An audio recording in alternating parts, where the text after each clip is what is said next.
भगवते वासुदेवाय।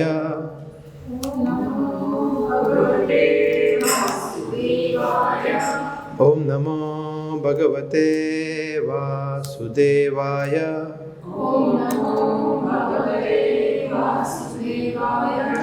ओम नमो भगवते वासुदेवाय।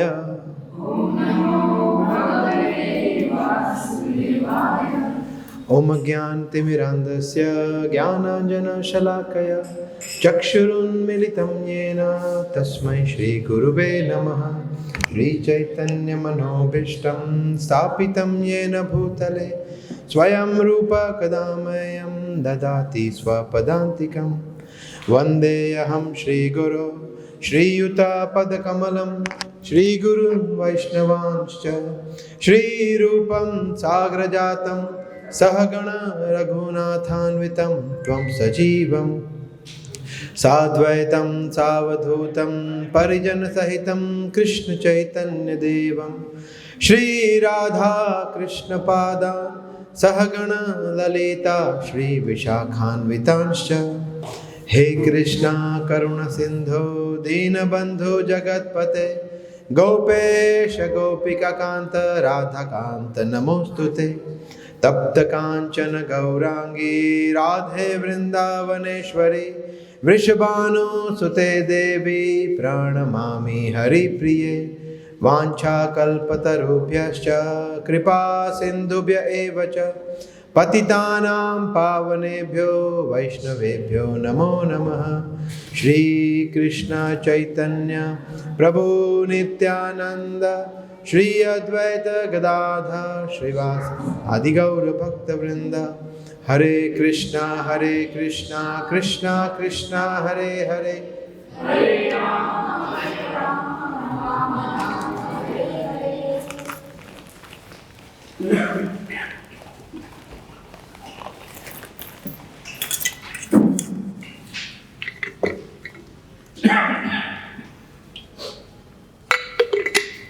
हरे कृष्णा।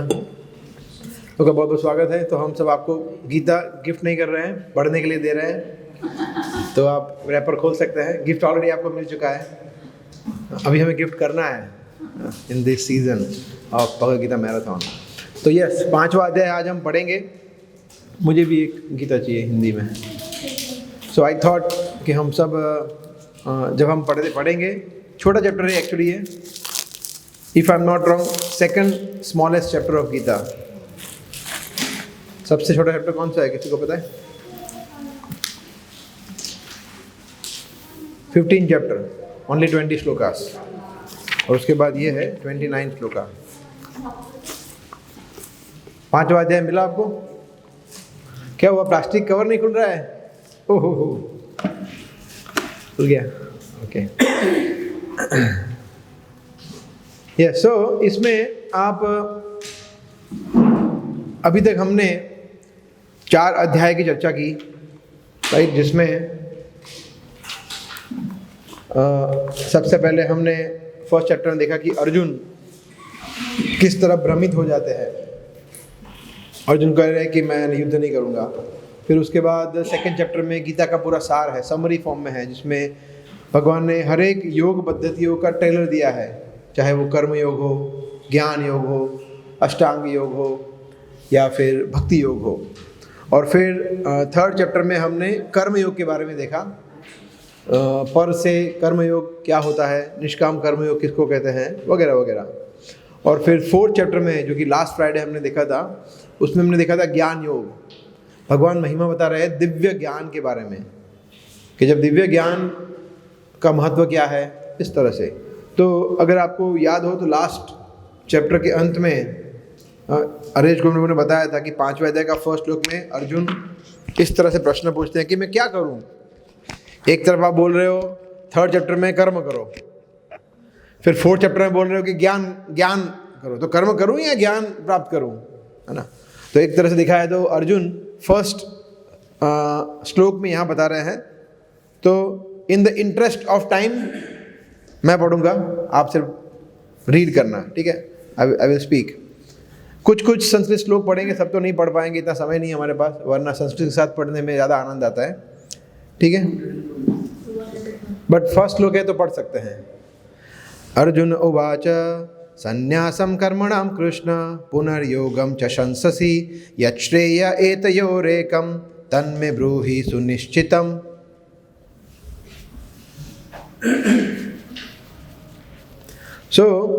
अर्जुन ने कहा, हे कृष्ण, पहले आप मुझसे कर्म त्यागने के लिए कहते हैं और फिर भक्तिपूर्वक कर्म करने का आदेश देते हैं। क्या आप अब कृपा करके निश्चित रूप से मुझे बताएंगे कि इन दोनों में से कौन सा अधिक लाभप्रद है?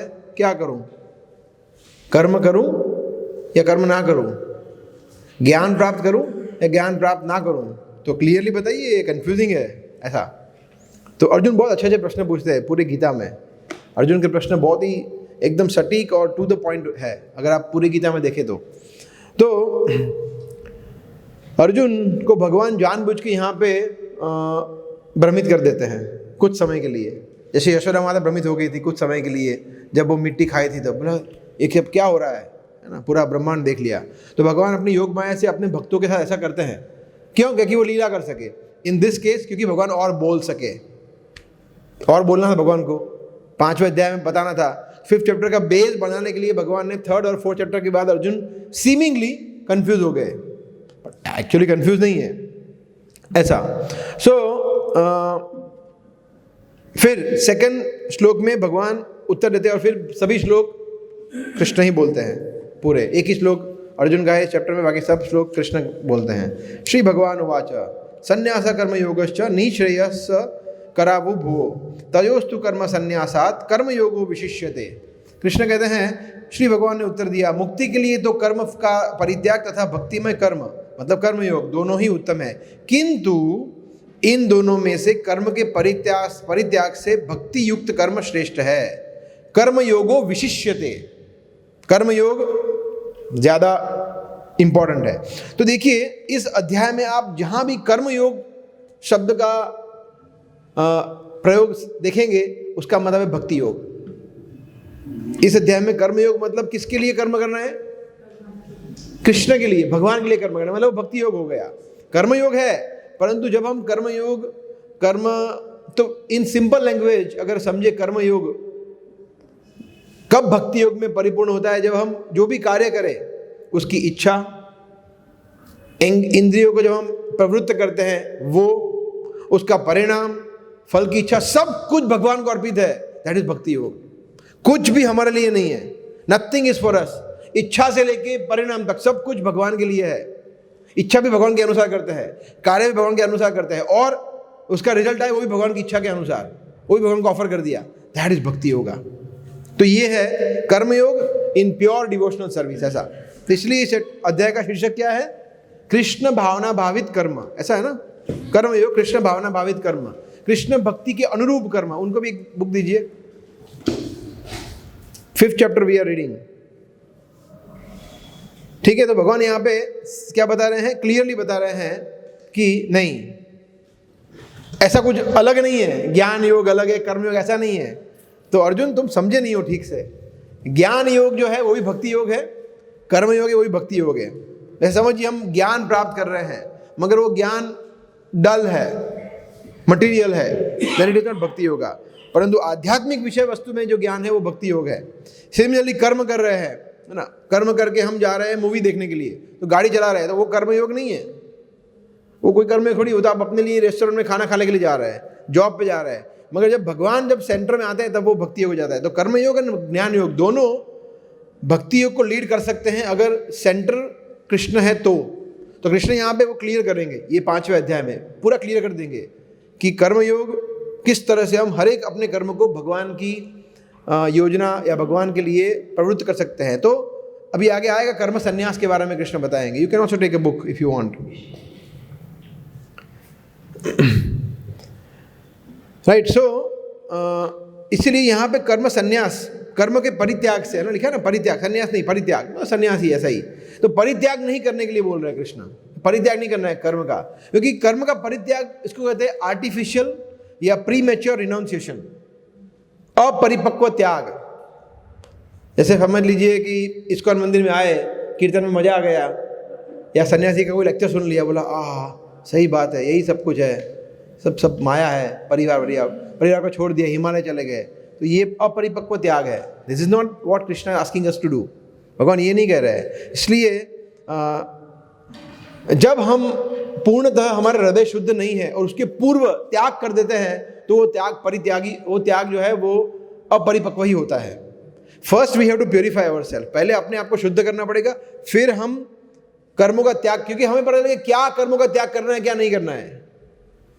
जैसे समझ लीजिए कोई व्यक्ति कर्म का त्याग करता है, वृंदावन चला जाता है और साधना करता है, माला करता है, फिर फ्री होता है और बीड़ी पीता है, तो त्याग हुआ कोई?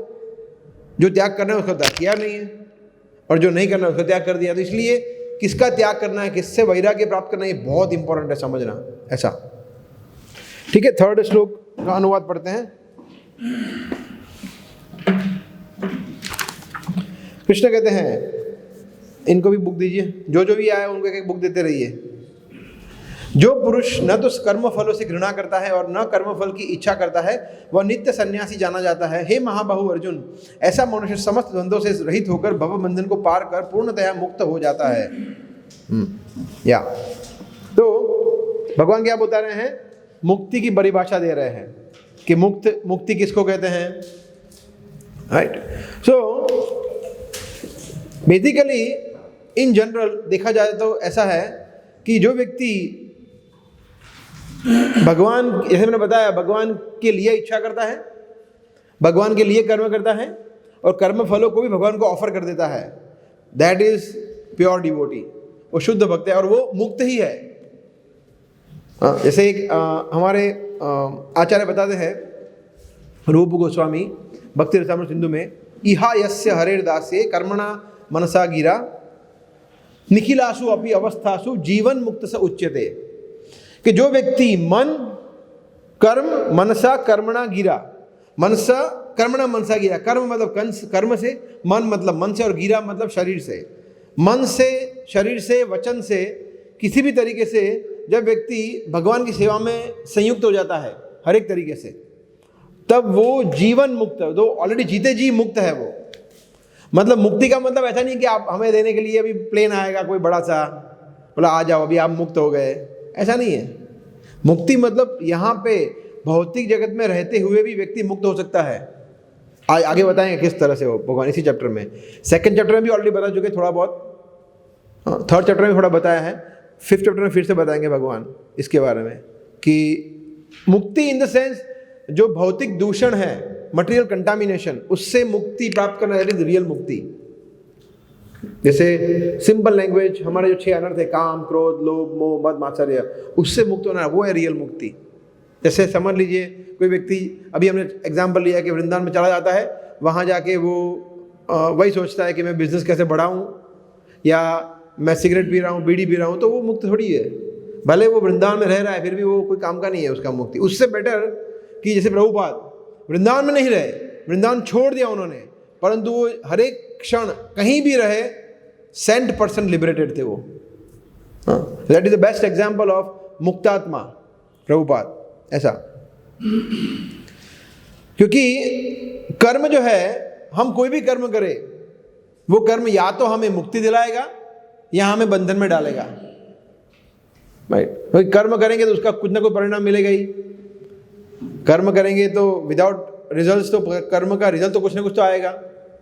या तो एग्जाम देंगे तो एग्जाम में फेल होंगे या पास होंगे, कुछ तो होगा, सिंपल।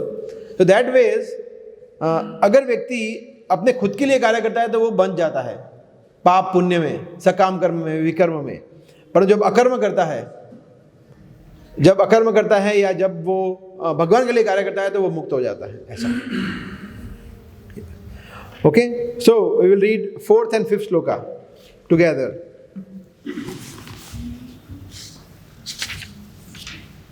या ये अच्छा श्लोक है। सांख्य योग पृथक बाला प्रवदन्ति न पंडिताः एकम अप्यास्थितः सम्यक् उभयोर विन्दते फलम। अज्ञानी ही भक्ति कर्मयोग को भौतिक जगत का विश्लेषणात्मक अध्ययन सांख्य से भिन्न कहते हैं। जो वस्तुतः ज्ञानी है वे कहते हैं कि जो इनमें से किसी एक मार्ग की का भली भांति अनुसरण करता है वह दोनों के फल प्राप्त कर लेता है। थोड़ा हैवी लग रहा है समझने में, समझा रहा हूँ सिंपल लैंग्वेज में, है ना। नेक्स्ट पढ़ते हैं। जो यह जानता है कि विश्लेषणात्मक अध्ययन सांख्य द्वारा प्राप्य स्थान भक्ति द्वारा भी प्राप्त किया जा सकता है, और इस तरह जो सांख्य योग तथा भक्ति योग को एक समान देखता है, वही वस्तुओं को यथारूप में देखता है। तो देखिए सांख्य योग का मतलब क्या है, सेकंड चैप्टर है वो सांख्य योग के ऊपर है कि हम शरीर नहीं है, हम क्या है, आत्मा है। और फिर पूरे इस जगत का विश्लेषण करना, एनालिसिस करना कि जगत कौन से तत्वों से बना हुआ है, हम कौन से तत्वों से, हम पंच महाभूत से बने हुए, हमारा स्थूल शरीर, सूक्ष्म शरीर। So analytical study of small small things, that is Sankhya yoga in simple words. ये सब टर्मिनोलॉजी जरूरी है समझना। गीता पढ़ रहे हैं, वो बोले गीता पढ़ लिया 2 बार, बोला सांख्य योग क्या है बताओ, बोला ऐसे तो कुछ आया नहीं गीता में, सांख्य योग तो कुछ बताया नहीं। भक्ति योग है, ज्ञान योग है, सांख्य योग तो नहीं है। सांख्य योग मतलब यस एनालिटिकल रीजनिंग, प्रकृति के बारे में समझना, हमारे बारे में समझना, थियोरेटिकल अंडरस्टैंडिंग, उसको बोलते सांख्य योग। प्रैक्टिस नहीं, ओनली थियोरी। तो कृष्ण कहते हैं यहाँ पे, अभी देखिए, अभी आप समझिए 4th श्लोक का।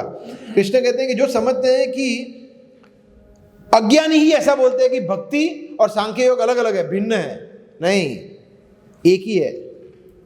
क्योंकि जैसे एग्जाम्पल दे रहा हूं मैं, जैसे ये पंखा है ना, तो ये आप में से कोई है जो फैन की इंजीनियरिंग को परफेक्टली समझता है? यहाँ पे कोई ऐसा है? कोई नहीं है ना। वो तो कोई एक आध विरला समझता होगा फैन कैसे घूमता है, मगर फैन चालू करना आता है सबको? कैसे? स्विच ऑन करो, पंखा आएगा, वो इलेक्ट्रिसिटी से काम करता है, इतना पता है, दैट इज इनफ, है ना। हम शरीर नहीं है, हम आत्मा है, इतना जानना इनफ है। उसके बाद फिर उसमें अंदर और डीप अंडरस्टैंडिंग लेके उसी में अंदर रचे पचे रहना, उसकी ज़रूरत नहीं है। उसका प्रैक्टिकल एप्लीकेशन क्या है? अभी मैं आत्मा हूँ तो मैं करूँगा क्या? अभी मेरा कार्य क्या है? भगवान की सेवा करना, ये इंपॉर्टेंट है। दैट इज भक्ति योगा। इसलिए सिर्फ सांख्य योग कपिल मुनि जो थे, उन्होंने सांख्य योग को प्रस्तावित किया, और फिर उसके बाद कोई अलग अलग कल्ट भी हुए, सांख्य योग को बहुत महत्व देते हैं, ऐसा, राइट। सो सिमिलरली ये समझना कि अच्छा पृथ्वी कैसे आई, 24 तत्व कैसे आए, हम कैसे आए, कहाँ से आए, ये कैसे हुआ, वो कैसे हुआ, वो इंपॉर्टेंट नहीं है। कौन है जिन्होंने ये क्रिएट किया? पावर हाउस इलेक्ट्रिसिटी है, सिमिलरली पावर हाउस कौन है? कृष्ण। उतना जानना पर्याप्त है। सांख्य को ये प्रॉब्लम होता है, जो थियोरेटिकल में घुस जाता है ना, ऐसे बहुत सारी कमेंट्री है गीता की, इसमें सांख्य योग, राजयोग, ज्ञान योग, भक्ति योग की बात ही नहीं करेंगे तो क्या मतलब है?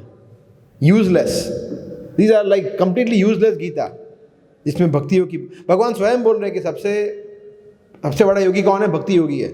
6 अध्याय का लास्ट श्लोक, फिर भी वहाँ पे नहीं है। तो इसीलिए सांख्य योगी क्या होता है? वो डल हो जाते हैं, डल एकदम। जैसे समझिए ये ग्लास, समझ लीजिए एक ग्लास है पानी का भरा हुआ, है ना, तो मुझे उसमें अगर मैं, वो क्या करते हैं, पानी का ग्लास खाली कर देते हैं, उसमें कुछ भरते ही नहीं है। हम क्या करते हैं भक्ति योगी? पानी खाली करके दूध भरते हैं, बेटर चीज़ भरते हैं, है ना। तो ग्लास खाली कर दिया, उसमें डाला ही नहीं, तो जीरो हो गया। तो फिर वो अंदर ही अंदर वो फ्रस्ट्रेट हो जाते हैं, क्योंकि कुछ उसमें मज़ा ही नहीं है थियोरेटिकल अंडरस्टैंडिंग में। भक्ति योग में ऐसा नहीं है, आनंद है। सो इसीलिए जैसे 2nd चैप्टर में कृष्ण कहते हैं रसवर्जम रसोप्यस्य परम दृष्ट्वा निवर्तते, कि जब व्यक्ति को उच्च स्वाद मिलता है तो वो लोअर टेस्ट है, निम्न स्वाद वो भूल जाता है। जैसे हमने एग्जाम्पल लिया था, छोटा बच्चा अगर वो मिट्टी खा रहा है तो मिट्टी आप कुछ भी करो खाएगा ही खाएगा, मगर उसको कुछ और देंगे, आइसक्रीम देंगे तो मिट्टी खाना छोड़ देगा, आइसक्रीम पकड़ लेगा, चॉकलेट पकड़ लेगा, अच्छी चीज़ मिल गई, मिट्टी खाना छोड़ देगा। इसलिए भक्ति योग जब लेंगे तब बुरी चीज़, जो लोअर चीज़ है वो छूटेगी। अदरवाइज सिर्फ निगेशन, नेति, उससे कुछ नहीं होता है। उससे व्यक्ति उल्टा डल हो जाता है, रिजिड हो जाता है ना। और फिर हमारे यहाँ कहावत है ना कि खाली मन, हाँ, एम्प्टी माइंड्स डेविल्स वर्कशॉप। फिर वो कुछ ना कुछ उटपटांग चीज़ें करेगा, है ना, खुद भी उटपटांग चीज़ें करेगा और लोगों से भी करवाएगा। ऐसे बहुत है, यूट्यूब पे घूमते हैं मोटिवेशनल स्पीकर जो नास्तिक है, बोला गॉड, व्हाट इज गॉड? प्रकृति है, गॉड बॉड कुछ नहीं, शक्ति है, बोलो। और लोग उसको बोले क्या बोला है, सुपर, इंग्लिश अच्छा है उसका, अंदर बोल रहा है वो तो एकदम जीरो है। इंग्लिश अच्छा हो सकता है, भाषा अच्छी होने से क्या होगा? सो ऐसा है। तो इसलिए ये सब ऐसे नास्तिक है जो भगवान भक्ति योग में बिलीव नहीं करते हैं। इसलिए सांख्य योग को जो व्यक्ति मानता है कि अलग है भगवान से, वो अज्ञानी है, कृष्ण कहते हैं यहाँ पे, है ना। प्रवदंती न पंडिता, मतलब जो पंडित है वो समझते नहीं है, जो बुद्धिशाली है वो उसको अलग नहीं समझते, मतलब जो समझते हैं वो बुद्धिशाली नहीं है, मूर्ख है, ऐसा, राइट। सो ये एक्चुअली भागवतम में एक श्लोक आता है, भक्ति परेशानुभव विरक्ति अन्यत्र साथ, कि जब भक्ति आती है ना तो ऑटोमेटिकली विरक्ति आ जाती है। ये चेक लिस्ट है। कभी कभी हम पूछते हैं कि हम भक्ति में आगे बढ़ रहे हैं, कैसे पता चले? अच्छा, हमें अपने आप को प्रश्न पूछना चाहिए, नहीं पूछ रहे तो, है ना, बस फ्राइडे प्रोग्राम में आ रहे हैं, बस भक्ति में आगे बढ़ रहे हैं, नहीं, इट्स नॉट लाइक दैट। सो जैसे फॉर एग्जाम्पल यहाँ पे अंधेरा, अगर ये लाइट बंद कर दो तो अंधेरा हो जाएगा, अगर मुझे अंधेरे को मिटाना तो क्या करूँगा मैं? लाइट चालू करूँगा तो ऑटोमेटिकली अंधेरा चला जाएगा। तो लाइट का आना और अंधेरा के जाना वो दोनों एक साथ होता है, ऐसा। सो जब भक्ति में हम आगे बढ़ते हैं तो हमें भक्ति में रस हमारा बढ़ता है और बाकी चीज़ों में रस घटता है।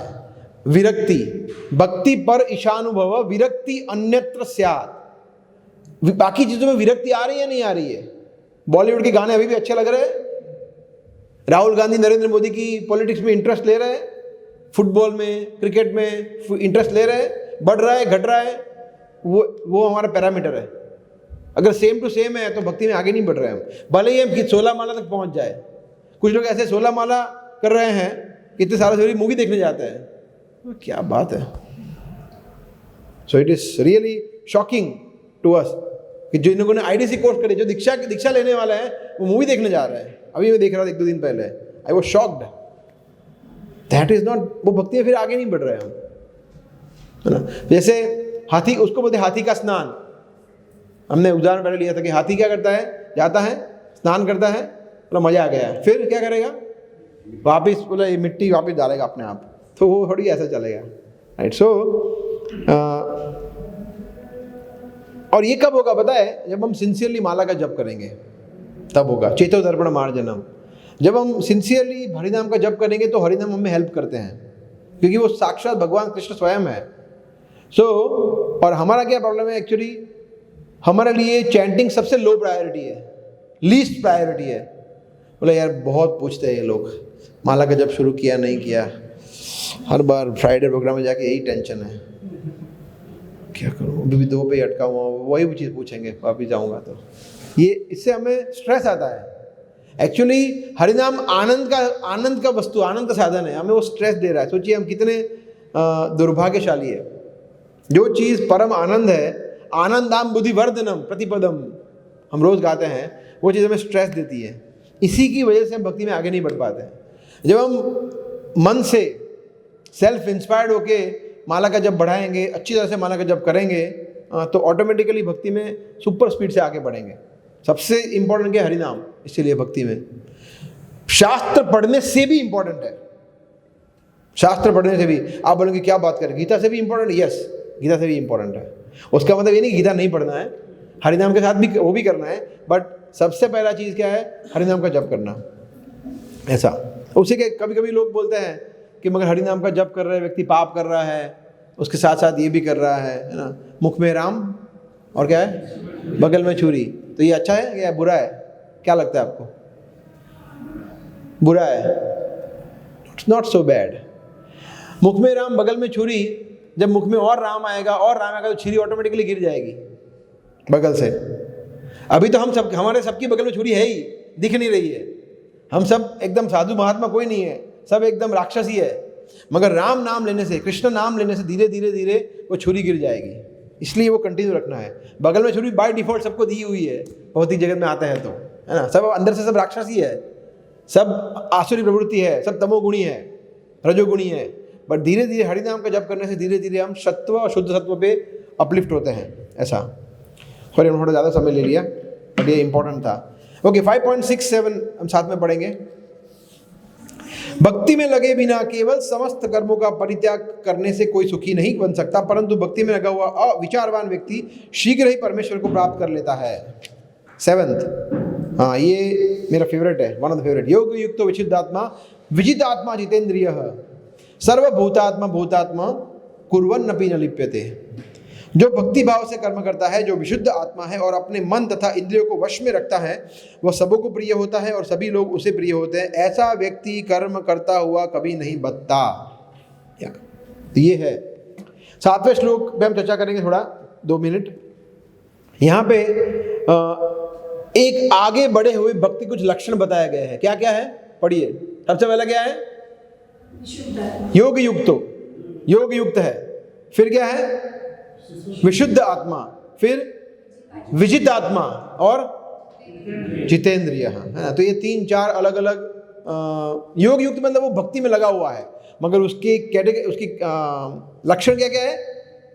विशुद्ध आत्मा है, वो एकदम शुद्ध आत्मा है, उसके अंदर कल्मश नहीं है, उसका मन शुद्ध है, निर्मल है। वो कैसे होगा? अभी हम चर्चा किया माला का जप करने से। Only chanting can purify our mind, otherwise there is no scope. मन को शुद्ध करने के लिए एक ही उपाय है, मंत्र, जो मन को तारता है। मन त्रायते इति मंत्र, नाम ही उसका ऐसा है, मंत्र। और बुद्धि को शुद्ध करने का उपाय है ये ग्रंथ को पढ़ने का।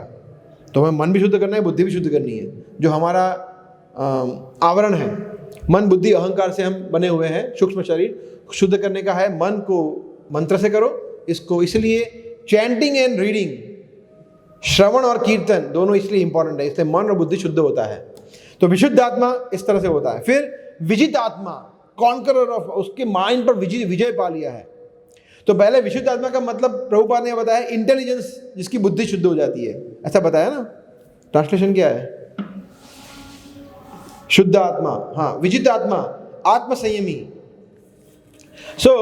आत्म संयमी मतलब जिसने मन पे विजय किया है, जो मन जिसका शत्रु नहीं है, मित्र है, कंट्रोल्ड माइंड है, जो मन की चलाता नहीं है, जो मन को डिक्टेट करता है कि नहीं ये नहीं तू कर सकता, ये नहीं कर सकता, तो वो विजित आत्मा है। ऐसा विशुद्ध आत्मा, विजित आत्मा, जितेंद्रिय, और इंद्रिया उसकी सब काबू में है, इंद्रिया उसकी फुल संयम में है। वो सेंसेस डोंट गो वाइल्ड। इसलिए देखिए जो आत्मा है उसके ऊपर आवरण किसका है? सूक्ष्म शरीर का, जो किसके बना हुआ है? मन, बुद्धि, अहंकार। तो मन का हो गया विजित आत्मा, फिर विशुद्ध आत्मा हो गया इंद्रियों बुद्धि का, ठीक है। योग युक्त तो विशुद्ध आत्मा, विजित आत्मा और जितेंद्रिय मतलब इंद्रिया। तो सभी पे जो विजय प्राप्त कर लेता है सूक्ष्म शरीर पे और स्थूल शरीर। स्थूल शरीर किसका बना हुआ है? इंद्रियों का, पंच महाभूत का, जो इंद्रिय दिखती है हमें, हाथ, पैर, कान, नाक, त्वचा, जीवा वगैरह वगैरह। वो व्यक्ति कोई भी सर्वभूत, और वो व्यक्ति क्या होता है फिर? उसको एक बोनस मिलता है, क्या? कि वो सबको, किसी से वो घृणा नहीं करता, सबको प्रेम करता है, और उसको सब व्यक्ति भी प्रेम करते हैं। हाँ प्रभुपाद, देखिए ऐसा कोई राक्षस व्यक्ति होगा जो उस प्रभुपाद के बारे में कुछ बुरा भला बोलेगा, वरना आप देखिए और संप्रदाय के बड़े बड़े आचार्य लोग भी प्रभुपाद का कितना गुणगान करते हैं कि आपके प्रभुपाद मतलब प्रभुपाद, है ना, क्योंकि वो सबको प्रिय है। ऐसा नारद मुनि देखिए, हिरण्यकशिपु को भी प्रिय थे, कंस को भी प्रिय थे, सबको प्रिय थे, असुर को भी प्रिय थे। नारद मुनि ऐसे थे, विजित आत्मा जितेंद्रिय। और फिर कुर्वन् अपि न लिप्यते, कर्म करते हुए वो बंधता नहीं है, कुछ भी कर्म करे उसको बंधन नहीं लगता। तो ये गुण हमें डेवलप करने का प्रयास करना चाहिए। वेरी नाइस श्लोक का, ठीक है। नेक्स्ट 2 श्लोक पढ़ते हैं, 8वां और 9वां श्लोक। दिव्य भावनामृत युक्त पुरुष देखते, सुनते, स्पर्श करते, सूंघते, खाते, चलते, फिरते, सोते तथा श्वास लेते हुए भी अपने अंतर में सदैव यही जानता रहता है कि वास्तव में वह कुछ भी नहीं करता। बोलते, त्यागते, ग्रहण करते या आंखें खोलते बंद करते हुए भी वह यह जानता है कि भौतिक इंद्रियां अपने अपने विषयों में प्रवृत्त हैं और वह उनसे पृथक है। तो सीमिंगली देखा जाए तो साधारण व्यक्ति भी खाता है और भक्त भी खाता है, मगर वो भगवान का प्रसाद खाता है, तो वो खाने का उसको बंधन नहीं लगता। जो व्यक्ति भगवान को भोग लगे बगैर खाता है, वो क्या खा रहा है? पाप, है ना। यज्ञ शिष्टासेन संतो मुच्यन्ते सर्व किल्बिषि भुंजन्ते त्वघम तुंजते त्व अघम पापा ही पचन्ति आत्मकारणात्। घोर पाप खा रहा है, अघम पापम। तो वो हमेशा कृष्ण भावनामृत में है, क्योंकि ऐसे कोई भी चीज़ में, यहाँ बहुत सारे उदाहरण दिए हैं, सोते, बैठते, चलते, खाते, हर एक चीज़ में, है ना। कोई व्यक्ति, तो इसीलिए देखिए प्रॉब्लम कहाँ होता है, हम ये क्यों नहीं कर पाते? बिकॉज हम ये मान चुके हैं, जान चुके हैं कि हम शरीर ही है, हम समझते ही नहीं है कि हम आत्मा है। हालांकि सुना हुआ है बट हम ये रियलाइज नहीं कर पाते हैं, उसके अनुसार जीवन नहीं जी पाते हैं। That is why we suffer, और इसी की वजह से हम बन जाता है कर्मों में। मगर एक भक्त है, वो जानता है हर एक कार्य में, सोते हुए भी उसको पता है, खाते हुए पता है, चलते हुए पता, सब कुछ करते हुए उसको पता है कि मैं शरीर नहीं, इसलिए वो पृथक है। पर ठीक है, जो मिलेगा मिलेगा, शरीर के लिए, मैं तो आत्मा हूँ, मेरा भोजन ये है, हरिनाम मेरा ये है। तो इसलिए हमारा क्या होता है, हम भूखे होते हैं। आप में कितने लोगों को ऐसा अनुभव है कि भूखे होते हैं तो आप मतलब आपको अच्छा नहीं लगता है ना, बोला नहीं भूख लगी है, बहुत भूख लगी है, मगर हरिनाम का जप नहीं हुआ है तो याद भी नहीं आता है, बोला आज बाकी है, क्या बात कर रहे हैं, आज चैंटिंग बाकी है, आई डोंट थिंक सो, हो गया है, या कल का पालना बाकी रह गया, याद भी नहीं आता है, खाना नहीं भूलते हैं, हरिनाम करना भूल सकते हैं। इसलिए इट इटसेल्फ प्रूव्स कि हम कौन सी चेतना पे, शारीरिक चेतना पे, आध्यात्मिक चेतना में नहीं है, राइट। सो ये इम्पोर्टेंट है। कभी कभी लोग सोच सकते हैं कि मगर देखो शारीरिक चेतना में जो लोग रहते हैं वो हमसे ज़्यादा सुखी है, वो मज़ा कर रहे हैं, देखो हम यहाँ पे मर रहे हैं, वही आलू टमाटर खा रहे हैं, रोज़ रोटी खा रहे हैं, घी भी नहीं लगाते हैं, वो धुआं खाते हैं, बोलते हैं हेल्थ। वो लोगों का बुक डिस्ट्रीब्यूट करने जाते हैं तो लोग हमें तिरस्कार करते हैं, और वो देख मेरे बाजू वाला जोमेटो से मंगवा रहा है, पिज़्ज़ा खा रहा है गरम गरम, वो मतलब उसका प्रोग्रेस हो रहा है, उसको देखो, उसको जॉब नौकरियाँ मिल रही है, छोकरियाँ मिल रही है, हमें कुछ नहीं मिल रहा है, ऐसा बोल सकता है कोई, है ना। सो प्रॉब्लम है कि हमें सुख की परिभाषा पता ही नहीं है। सुख की परिभाषा क्या है वो नहीं बताया, definition of real happiness, that is why it is. जैसे समझ लीजिए मैं अभी एक व्यक्ति से मिल रहा था यहाँ पे इस्कॉन क्रॉस रोड पे, 2 व्यक्ति से मिल रहा था जो एकदम सुपर डुपर नास्तिक कैटेगरी का व्यक्ति था एकदम। तो मैंने उसको बोला कि लीजिए वगैरह, बोला नहीं चाहिए, बोला ये वो। फिर मैंने बोला मगर ठीक है, मैं good, I am good. No you are not good, ये पढ़ो तब आप यू विल बी गुड। बोला नहीं मुझे ठीक है, मैं सब कुछ सही है। बोला देखो इस तरह से तो आप आंखें बंद कर रहे हो जानते हुए भी सब कुछ। बोला मुझे प्रॉब्लम नहीं है आंखें बंद करने में, इट्स ओके। बोला अच्छा आप आंखें बंद की गाड़ी चलाओगे और खाई में गिर जाओगे, चलेगा? बोला चलेगा। उसको कुछ भी करके मुझे आर्ग्यूमेंट ही करना था। बोला ठीक है। तो ऐसे लोग सोचिए कितने हाउ टू से, आई डोंट हैव वर्ड्स, कितने पतित लोग हैं, उनको पता ही नहीं है, they are okay. That is the Kaliyuga at its peak. So yes, very fast, driving very fast, मजा आ रहा है, या 200 miles per hour, 200 kilometers per hour, आगे खाइए 1 किलोमीटर के आगे, मरेगा। तो रुक जाओ, that is the problem, है ना। इसीलिए रुकना बहुत इंपॉर्टेंट है। ओके, 10th, जो व्यक्ति इस कर्म फलों को परमेश्वर को समर्पित करके आसक्ति रहित होकर अपना कर्म करता है, वह पाप कर्मों से उसी प्रकार अप्रभावित रहता है जिस प्रकार कमल पत्र जल से अस्पृश्य रहता है। ये पद्म पत्रम इवाम्बसा, ये very very famous shloka, very nice shloka, जिसमें कृष्ण कहते हैं कि जो व्यक्ति इस तरह से कर्म करते हुए बनता नहीं है, जो भक्ति में कर्म में लगा हुआ है, उसको वो कर्म के बंधन से मुक्त कैसे हो जाता है? ऐसे कैसे? उदाहरण दे रहे हैं कमल का। कमल कहाँ ग्रो होता है, कौन बताएगा? कीचड़ में, है ना। और कमल को जो तोड़ने जाएगा उसको भी कीचड़ में होके जाना पड़ेगा। वो कीचड़ वाला, कमल कीचड़ वाला होता है? कमल नहीं होता है, इतना भी नहीं। अगर आपने कमल कभी लिया हो, ऑफर किया हो लक्ष्मी देवी को, डाकोर या कहीं भी, अब देखिए एकदम सॉफ्ट ब्यूटीफुल। एक्चुअली कमल हमारा लोटस, हमारा नेशनल फ्लावर है, राइट? नेशनल फ्लावर है। क्यों? तो भगवान के हाथ में है, नारायण के हाथ में होता है कमल। तो कमल यहाँ भगवान बता रहे पद्म पत्रम, पत्र मतलब उसके जो पंखुड़ियाँ होती है ना, वो तो बीच वाला नहीं, इवन पंखुड़ियाँ भी जल से अनटच रहती है, जल में रहते हुए भी। ऐसे ही जो व्यक्ति भगवान की भक्ति में लगा हुआ है, वो यहाँ पे रहते हुए भी कर्म के बंधन से बनता नहीं है। जैसे फॉर एग्जाम्पल ये कंप्यूटर है, कंप्यूटर पे जो भक्त है वो कुछ काम कर रहा है भगवान के लिए, और कोई जो भक्त नहीं है वो कुछ और गलत चलत भी देख सकता है इसमें। तो कंप्यूटर का मिसयूज भी हो सकता है, यूज भी हो सकता है। तो इसीलिए जब व्यक्ति अपने पूरे समय का, चाहे वो कंप्यूटर पे कार्य कर रहा हो, सो रहा हो, चल रहा हो, गा रहा हो, बोल रहा हो, कुछ भी हो, सब कुछ भगवान के लिए है, तो कहाँ से बंधन लगेगा? एवरीथिंग इज अकर्म, ऐसा। सो धीरे धीरे धीरे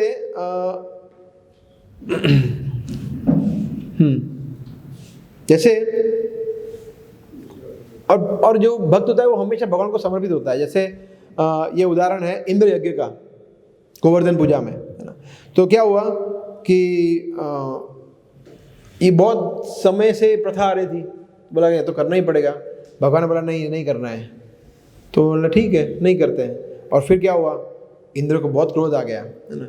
तो क्रोध आ गया तो वो लोग ने ऐसा नहीं किया कि नहीं अभी देखो गड़बड़ हो गया, इंद्र की स्तुति करते हैं, चलो ये बच्चे से गलती होगी, ठीक है कोई बात नहीं, गलती होगी, अभी अभी हो गया ये, तो कृष्णा अभी तुम आप संभालो, बोलो क्या करना है, बोलो जो करना है वो। तो कम्प्लीटली डिपेंडेंट ऑन कृष्णा, है ना। सो हमारा मूड भी ऐसा होना चाहिए कि भगवान की योजनाओं से समर्पित, योजनाओं को समर्पित। और फिर अच्छा होता है तो भी प्रॉब्लम नहीं है, बुरा होता है तो भी कृष्णा आपको ही संभालना है, ऐसा। दैट इज डिवोशनल सर्विस, वो है भक्ति। जैसे बुक डिस्ट्रीब्यूशन है ना, नॉक कर दिया, फिर कांच खोलेगा नहीं खोलेगा, बुक लेगा नहीं लेगा, हमारा कोई कंट्रोल है हाथ में? माता जी, कृष्णा माता जी, कंट्रोल है हमारे हाथ में कोई? नीलेश प्रभु, कोई कंट्रोल नहीं, there is no control at all, है ना। तब हमें पता चलता है कि नहीं बात तो सही है, मैं तो कंट्रोल हुई नहीं। वरना में क्या लगता है कि मेरी वाइफ को मैं कंट्रोल करता हूँ, बच्चे को मैं कंट्रोल करता हूँ, ऑफिस में मैं कंट्रोल करता हूँ। अरे यहाँ पे कोई मेरा सुन ही नहीं रहा है, मतलब क्या कर रहा है, मैं कौन हूँ तेरे को पता है? इंजीनियरिंग किया है, फार्मेसी किया है, खोल, मुक्का मारने का मन करता है, मैं खोलता ही नहीं बोला। और कुछ लोग तो अभी नया सीखे है, ऐसे आपने देखा होगा, मतलब पता नहीं चल रहा मान दे रहे हैं अपमान कर रहे हैं, पता ही नहीं चल रहा है। ऐसे मान दे रहे हैं बट अपमान भी कर रहे हैं, काज भी नहीं खोल रहे। Anyway, so in this way we learn depending on Krishna. हम भगवान पे डिपेंड होना सीखते हैं जब हम बुक डिस्ट्रीब्यूशन करते हैं, राइट। सो भगवान सब कुछ कर सकते हैं, अगर ज़रूरत पड़ी तो काज खुलवाएंगे, वो डोनेशन देंगे, बल्क कराएंगे, सब कुछ कराएंगे। अगर वो गोवर्धन पर्वत उठा सकते हैं अपने भक्तों के लिए, तो हमारे लिए एक बुक नहीं दिलवा सकते, किसी को काज नहीं खुलवा सकते? सब करा सकते हैं, श्रद्धा होनी चाहिए, है ना। 10 गाड़ियों ने काज नहीं खोला, बोला छोड़ो, today is not my day, let's leave it, आज का दिन अच्छा नहीं है। ऐसा नहीं होता है, करते रहना है, कब जाके कुछ भी, कृष्ण कुछ भी कर सकते हैं, है ना। सो ये श्रद्धा होनी चाहिए, ठीक है। ओके, 9 बज गए, अभी हमने 1:30 किया है सिर्फ, गो लिटिल फास्टर।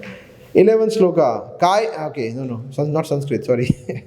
योगी जन आसक्ति रहित होकर शरीर, मन, बुद्धि तथा इंद्रियों के द्वारा भी केवल शुद्धि के लिए कर्म करते हैं। ये बहुत इंपॉर्टेंट है कि फिर वो व्यक्ति कर्म करता क्यों है? सब कुछ उसको पृथक रहता है, कर्म को उससे कोई आसक्ति नहीं है, फिर करता क्यों है? पर्पस क्या है? अपने आप को शुद्ध करने के लिए। और इसका सेम एग्जाम्पल, सबसे ज़्यादा शुद्धिकरण होता है जब हम पुस्तक वितरण करते हैं, तब सबसे ज़्यादा प्योरिफिकेशन होता है ना। जब लोग अपमान करते हैं, लोग हमारे से बुक लेते नहीं है, धूल मिट्टी खाते हैं, बुक जाती नहीं है, दूसरों की जाती है, अरे इसकी गई मेरी नहीं गई, ये क्या करता है, ऐसा क्या कर रहा है, ये नया क्या कर रहा है, जाके मैं ईर्ष्या होती है लोगों से, तब सब प्रकार के अनर्थ बाहर आते हैं, शुद्धिकरण होता है हमारा। तो ये सिर्फ एग्जाम्पल है। कोई भी सेवा भगवान के लिए, कोई भी भगवान के लिए कार्य करते हैं हम, एनी वर्क वी डू, हमारा गोल क्या होना चाहिए? हमारा खुद का शुद्धिकरण। चाहे वो कीर्तन हो, कीर्तन इसलिए नहीं कर रहे कि इतना मधुर गाएंगे कि लोग झूम उठेंगे, तालियां बजाएंगे, वाह वाह वाह क्या कीर्तन किया है, आज तो प्रभु जी मजा आ गया, उसके लिए नहीं कर रहे कीर्तन। कीर्तन इसलिए कर रहे हैं कि हमारे हृदय में हरिनाम जाए और हरिनाम हमारे हृदय को शुद्ध करे, उसके लिए कीर्तन कर रहे हैं। कोई भी चीज़, चाहे कथा कर रहे हैं, कोई लेक्चर दे रहे हैं, कीर्तन कर रहे हैं, या प्रसाद भोग बना रहे हैं, प्रसाद डिस्ट्रीब्यूशन कर रहे हैं, एकमात्र उद्देश्य क्या है? हमारा शुद्धिकरण है। यहाँ पे भगवान ने क्या शब्द यूज किया है? त्यक्त्वा त्यक्त्वा आत्मशुद्ध है, आत्मशुद्ध है, अपनी खुद की शुद्धिकरण के लिए व्यक्ति कार्य करता है। ठीक है ना? हमारा हर कार्य शुद्धि के लिए होता है। जैसे फॉर एग्जाम्पल एकादशी व्रत, एकादशी व्रत भी शुद्धि के लिए करते हैं। मंगला आरती किसके लिए करते हैं? क्योंकि हमारा जो ये तमोगुण है देर तक सोने का, वो जाए और हम सत्व गुण की तरफ आए। एकादशी क्योंकि हम वो राक्षसों की तरह खाने के आदी है, लाओ बकासुर की तरह हम खाते हैं, 5 रोटी 10 गुलाब जामुन 3 समोसा 5 पकोड़े, वो थोड़ा हम ब्रेक ले और एकादशी के दिन थोड़ा कम खाए। शुद्धिकरण के लिए है। अलग अलग इंद्रिय शुद्ध होती है ना? अलग अलग इंद्रिय, हर एक भगवान की सेवा में हमारी अलग अलग इंद्रियां शुद्ध होती है। इसीलिए हमारा, उससे क्या होता है कि हमारा हृदय जो है ना वो सॉफ्ट होता है। ये बहुत इंपॉर्टेंट है। अगर हमारा हृदय स्टोन हार्टेड है, पत्थर हृदय का है, तो उसमें भगवान को मजा नहीं आता है। जैसे आपको बिठाए फ्लोर पे और आपको बिठाए गद्दे पे, मजा किस में आएगा? गद्दे पे, अच्छी कुशन वाली जगह पे मजा आएगा ना। तो भगवान को भी हमारा हृदय जो सॉफ्ट होता है तब भगवान को बैठने में मजा आता है। पत्थर हृदय है, इसमें कुछ इनसेंसिटिव हो जाते हैं या भक्तों, इसीलिए देखिए जो मांसाहार करते हैं उसके हृदय में भगवान कभी नहीं आएंगे, नेवर एवर। चाहे वो बंगाली हो, चाहे वो उड़िया हो, चाहे नॉर्थ इंडियन हो, साउथ इंडियन हो, अगर उसने मांसाहार किया तो भगवान उसके हृदय में कभी नहीं आएंगे। देवी देवता भी नहीं आएंगे, चाहे वो पशु बलि करे, कुछ भी करे, बिकॉज हृदय स्टोन हार्टेड है। कैन यू इमेजिन किसी जीव को मार के खा जाना? इसमें कोई संवेदनशीलता है? नहीं है। भगवान कभी ऐसे हृदय में नहीं आएंगे, नेवर एवर। इसलिए भगवान को हमारा कोमल हृदय चाहिए। और कोमल हृदय कब होगा? जब हम अपने आप को शुद्ध करेंगे, when we purify our self. और इसके लिए ये सब तपस्याएं बहुत इंपॉर्टेंट है ना। जब हम कर्म, इसलिए भगवान कहते हैं आत्मशुद्ध है। भगवान की सेवा करते हैं तब धीरे धीरे हम सॉफ्ट होते हैं। ईर्ष्या कम होती है, काम इच्छा कम होती है, क्रोध कम होता है। Then our heart becomes softer and then Krishna can stay. Okay, 12th shloka. निश्चल भक्त शुद्ध शांति प्राप्त करता है क्योंकि वह समस्त कर्मफल मुझे अर्पित कर देता है, किंतु जो व्यक्ति भगवान से युक्त नहीं है और जो अपने श्रम का फल कामी है वो बच जाता है। इसमें क्या बताया गया है कि जो व्यक्ति मेरे, मतलब वो बोल रहे हैं कि भगवान युक्त कर्म फलम तक्त्वा शांति आपनोति नैष्ठिकीम, कि जो व्यक्ति भक्ति में लगा हुआ है, मेरे लिए कार्य करता है, उसको शांति मिलती है और किसी को शांति नहीं मिलती है। शांति के ऊपर लास्ट श्लोक भी है जो बहुत फेमस है इस चैप्टर का। बट चैतन्य चरितामृत में एक श्लोक आता है, भुक्ति मुक्ति सिद्धि कामी सकली अशांत, कृष्ण भक्त निष्काम अतएव शांत। भुक्ति मतलब भोग की इच्छा करने वाला, मुझे वो और भोग करना है, चाहे स्त्री का हो, चाहे खाने पीने का हो, कोई भी भोग करने की इच्छा है। फिर मुक्ति, मुझे ब्रह्म ज्योति में लीन हो जाना है, मुक्ति प्राप्त करनी है, वगैरह वगैरह। और सिद्धि, मुझे सिद्धि प्राप्त करनी है, मुझे छोटा हो जाना है, बड़ा हो जाना है, मुझे अणिमा, लघिमा, वशीमा, प्राप्ति, जो अष्ट सिद्धि है, मुझे सिद्धि प्राप्त करनी है, मैं सिद्ध बाबा बनूंगा। तो ये सब लोग कुछ न कुछ उसके खुद के लिए चाहिए, स्वार्थ है खुद के लिए, चाहे वो भोग की इच्छा हो, मुक्ति की इच्छा हो और सिद्धि की इच्छा हो। तो भुक्ति मुक्ति सिद्धि कामी सकली अशांत, सब अशांत होते हैं, उन कभी भी उनको शांति नहीं मिलती है। कृष्ण भक्त निष्काम, कृष्ण भक्त उसको कोई इच्छा नहीं है खुद के लिए, कोई। जैसे अभी बुक्स है, सेम एग्जाम्पल, पुस्तक वितरण कर रहे हैं, कभी दिन 200 हो गई, कभी 20 हुई, क्या फर्क पड़ता है? हम ऐसा था कि 20 हो जाते, हम डिप्रेशन में जाते हैं, बोला अभी क्या करेंगे, 20 हो गई, मंदिर से निकाल देंगे, आने नहीं देंगे, घर से निकाल देंगे, जॉब से निकाल देंगे, ऐसा कुछ नहीं है हमारे लिए, ठीक है। इसलिए वो निष्काम, उसको खुद की पर्सनल इच्छा नहीं है, इसलिए वो शांत होता है, पीसफुल होता है। कितनी भी गीता गई, नो प्रॉब्लम, ऐसा। सिर्फ एग्जाम्पल है गीता का, बट हर एक चीज़ों में अगर भगवान की इच्छा के लिए हम कार्य कर रहे हैं तभी हम शांति प्राप्त कर सकते हैं। खुद की इच्छा के लिए कार्य किया, 100% अशांत रहेंगे। ये लिख के ले लो आप, ये हर बार होता है, मेरे साथ भी होता है, आपके साथ भी होता होगा।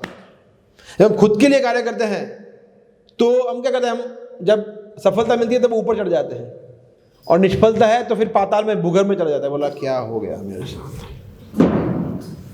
तो ऐसा हो गया, ups and downs, ups and downs. तो इसलिए कृष्ण के लिए कार्य करना, कृष्ण की इच्छा के अनुसार कार्य करना बहुत इंपॉर्टेंट है। कैसे पता चलेगा कृष्ण की इच्छा क्या है, कैसे पता चलेगा, बताइए। कि मुझे मतलब भगवान प्रकट होंगे ना, आपके स्वप्न में आएंगे, ऐसा होगा? कैसे पता चलेगा कृष्ण की इच्छा क्या है? भक्तों से और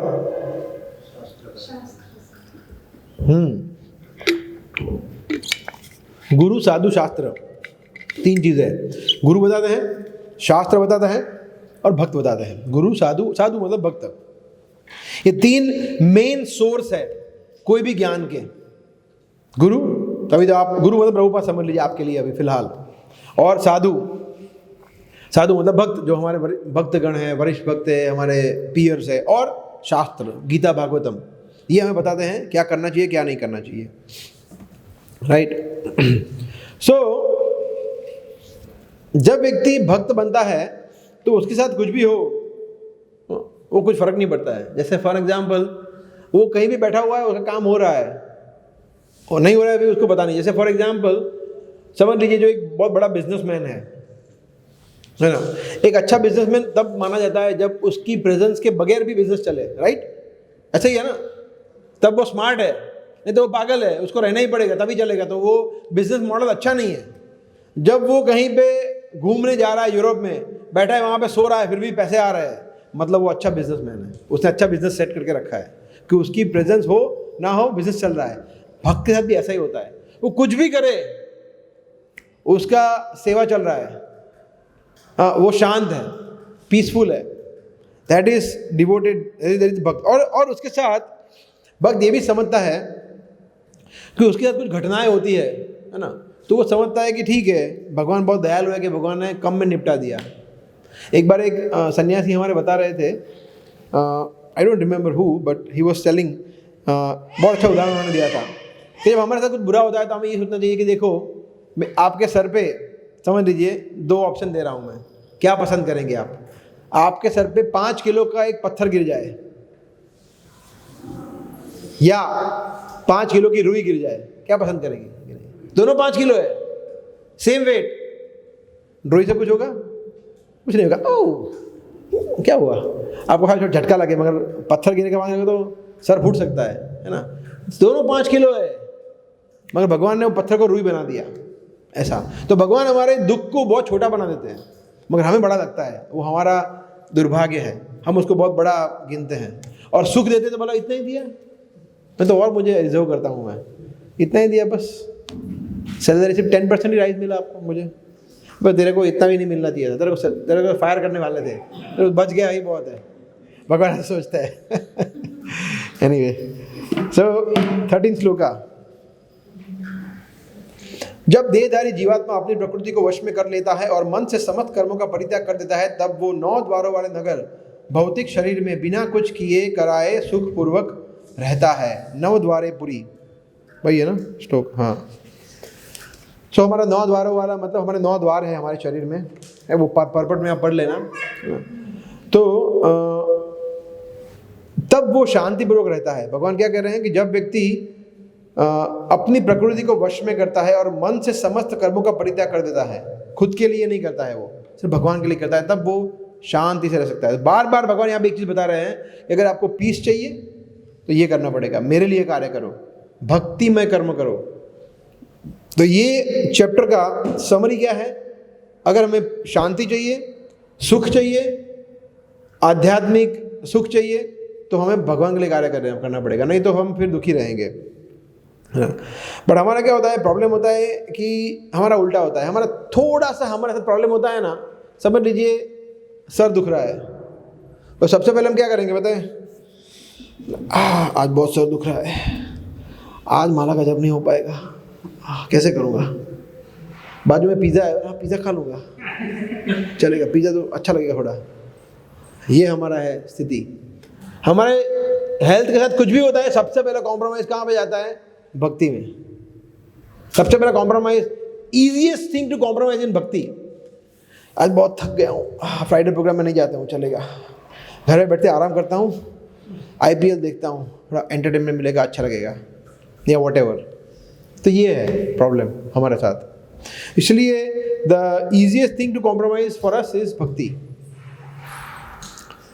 राइट। सो एक बार एक छोटी सी स्टोरी लेते हैं, बट समय नहीं है। Anyway, I have so many things to share, but एक घंटे में आप लोग एक तो आते हो बहुत जल्दी,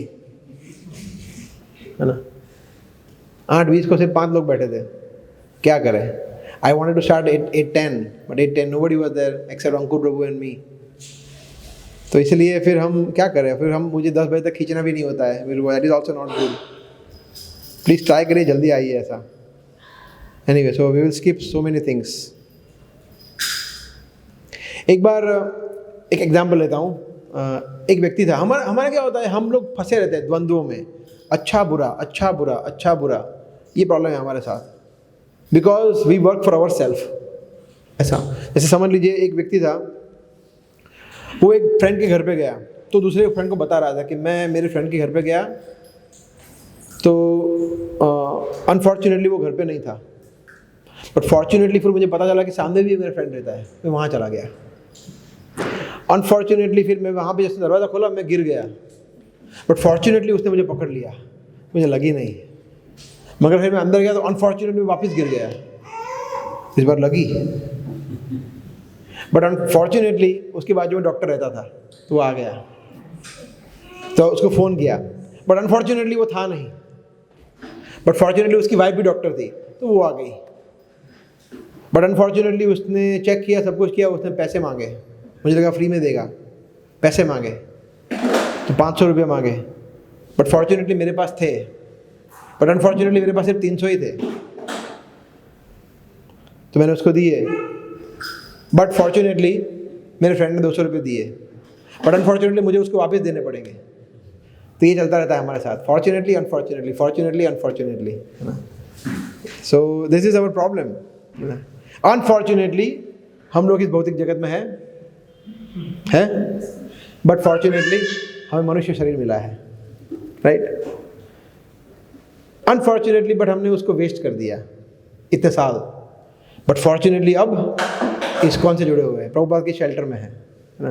that is we are fortunate, है ना।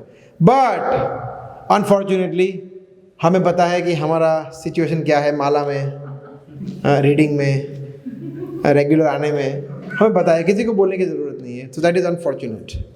बट फॉर्चुनेटली फिर भी भक्त लोग छोड़ते नहीं हैं, वो पकड़ के रखते हैं, वो फ़ोन करते हैं, बोलते हैं, आओ, मैसेज करते हैं, अंकुर प्रभु बैनर बनाते हैं, ग्रुप में डालते हैं, फॉर्चुनेट। बट अनफॉर्चुनेटली फिर भी मैं बहुत लेज़ी हूँ, माया ने पकड़ के रखा है, मैं नहीं आ पाता हूँ, मैं नहीं कर पाता हूँ, मैं बहुत बार बार गिर जाता हूँ, बार बार गलतियाँ करता हूँ, पाप कर बैठता हूँ। बट फॉर्चुनेटली फिर भी प्रभुपाद की बुक्स है, शास्त्र है, हरि नाम है, बट अनफॉर्चुनेटली वो भी मैं नहीं पढ़ पाता हूँ। बट फॉर्चुनेटली फिर फ्राइडे प्रोग्राम आता है, वहाँ पे हम जाते हैं और कुछ सुनते हैं और वापस हम मोटिवेट हो जाते हैं। अभी और नहीं बोलना चाहता हूँ अनफॉर्चुनेट, ठीक है, इतना इनफ है। तो ये हमारे साथ होता रहता है। क्यों? बिकॉज अभी भी हम हमारे खुद का स्वार्थ देख रहे हैं। इसलिए जब हम कृष्ण सेंटर में होगा तो ये सब कुछ फॉर्चुनेट हो जाएगा, कुछ अनफॉर्चुनेट होगा ही नहीं हमारे साथ। Everything will be fortunate. अच्छा, 14वां श्लोक।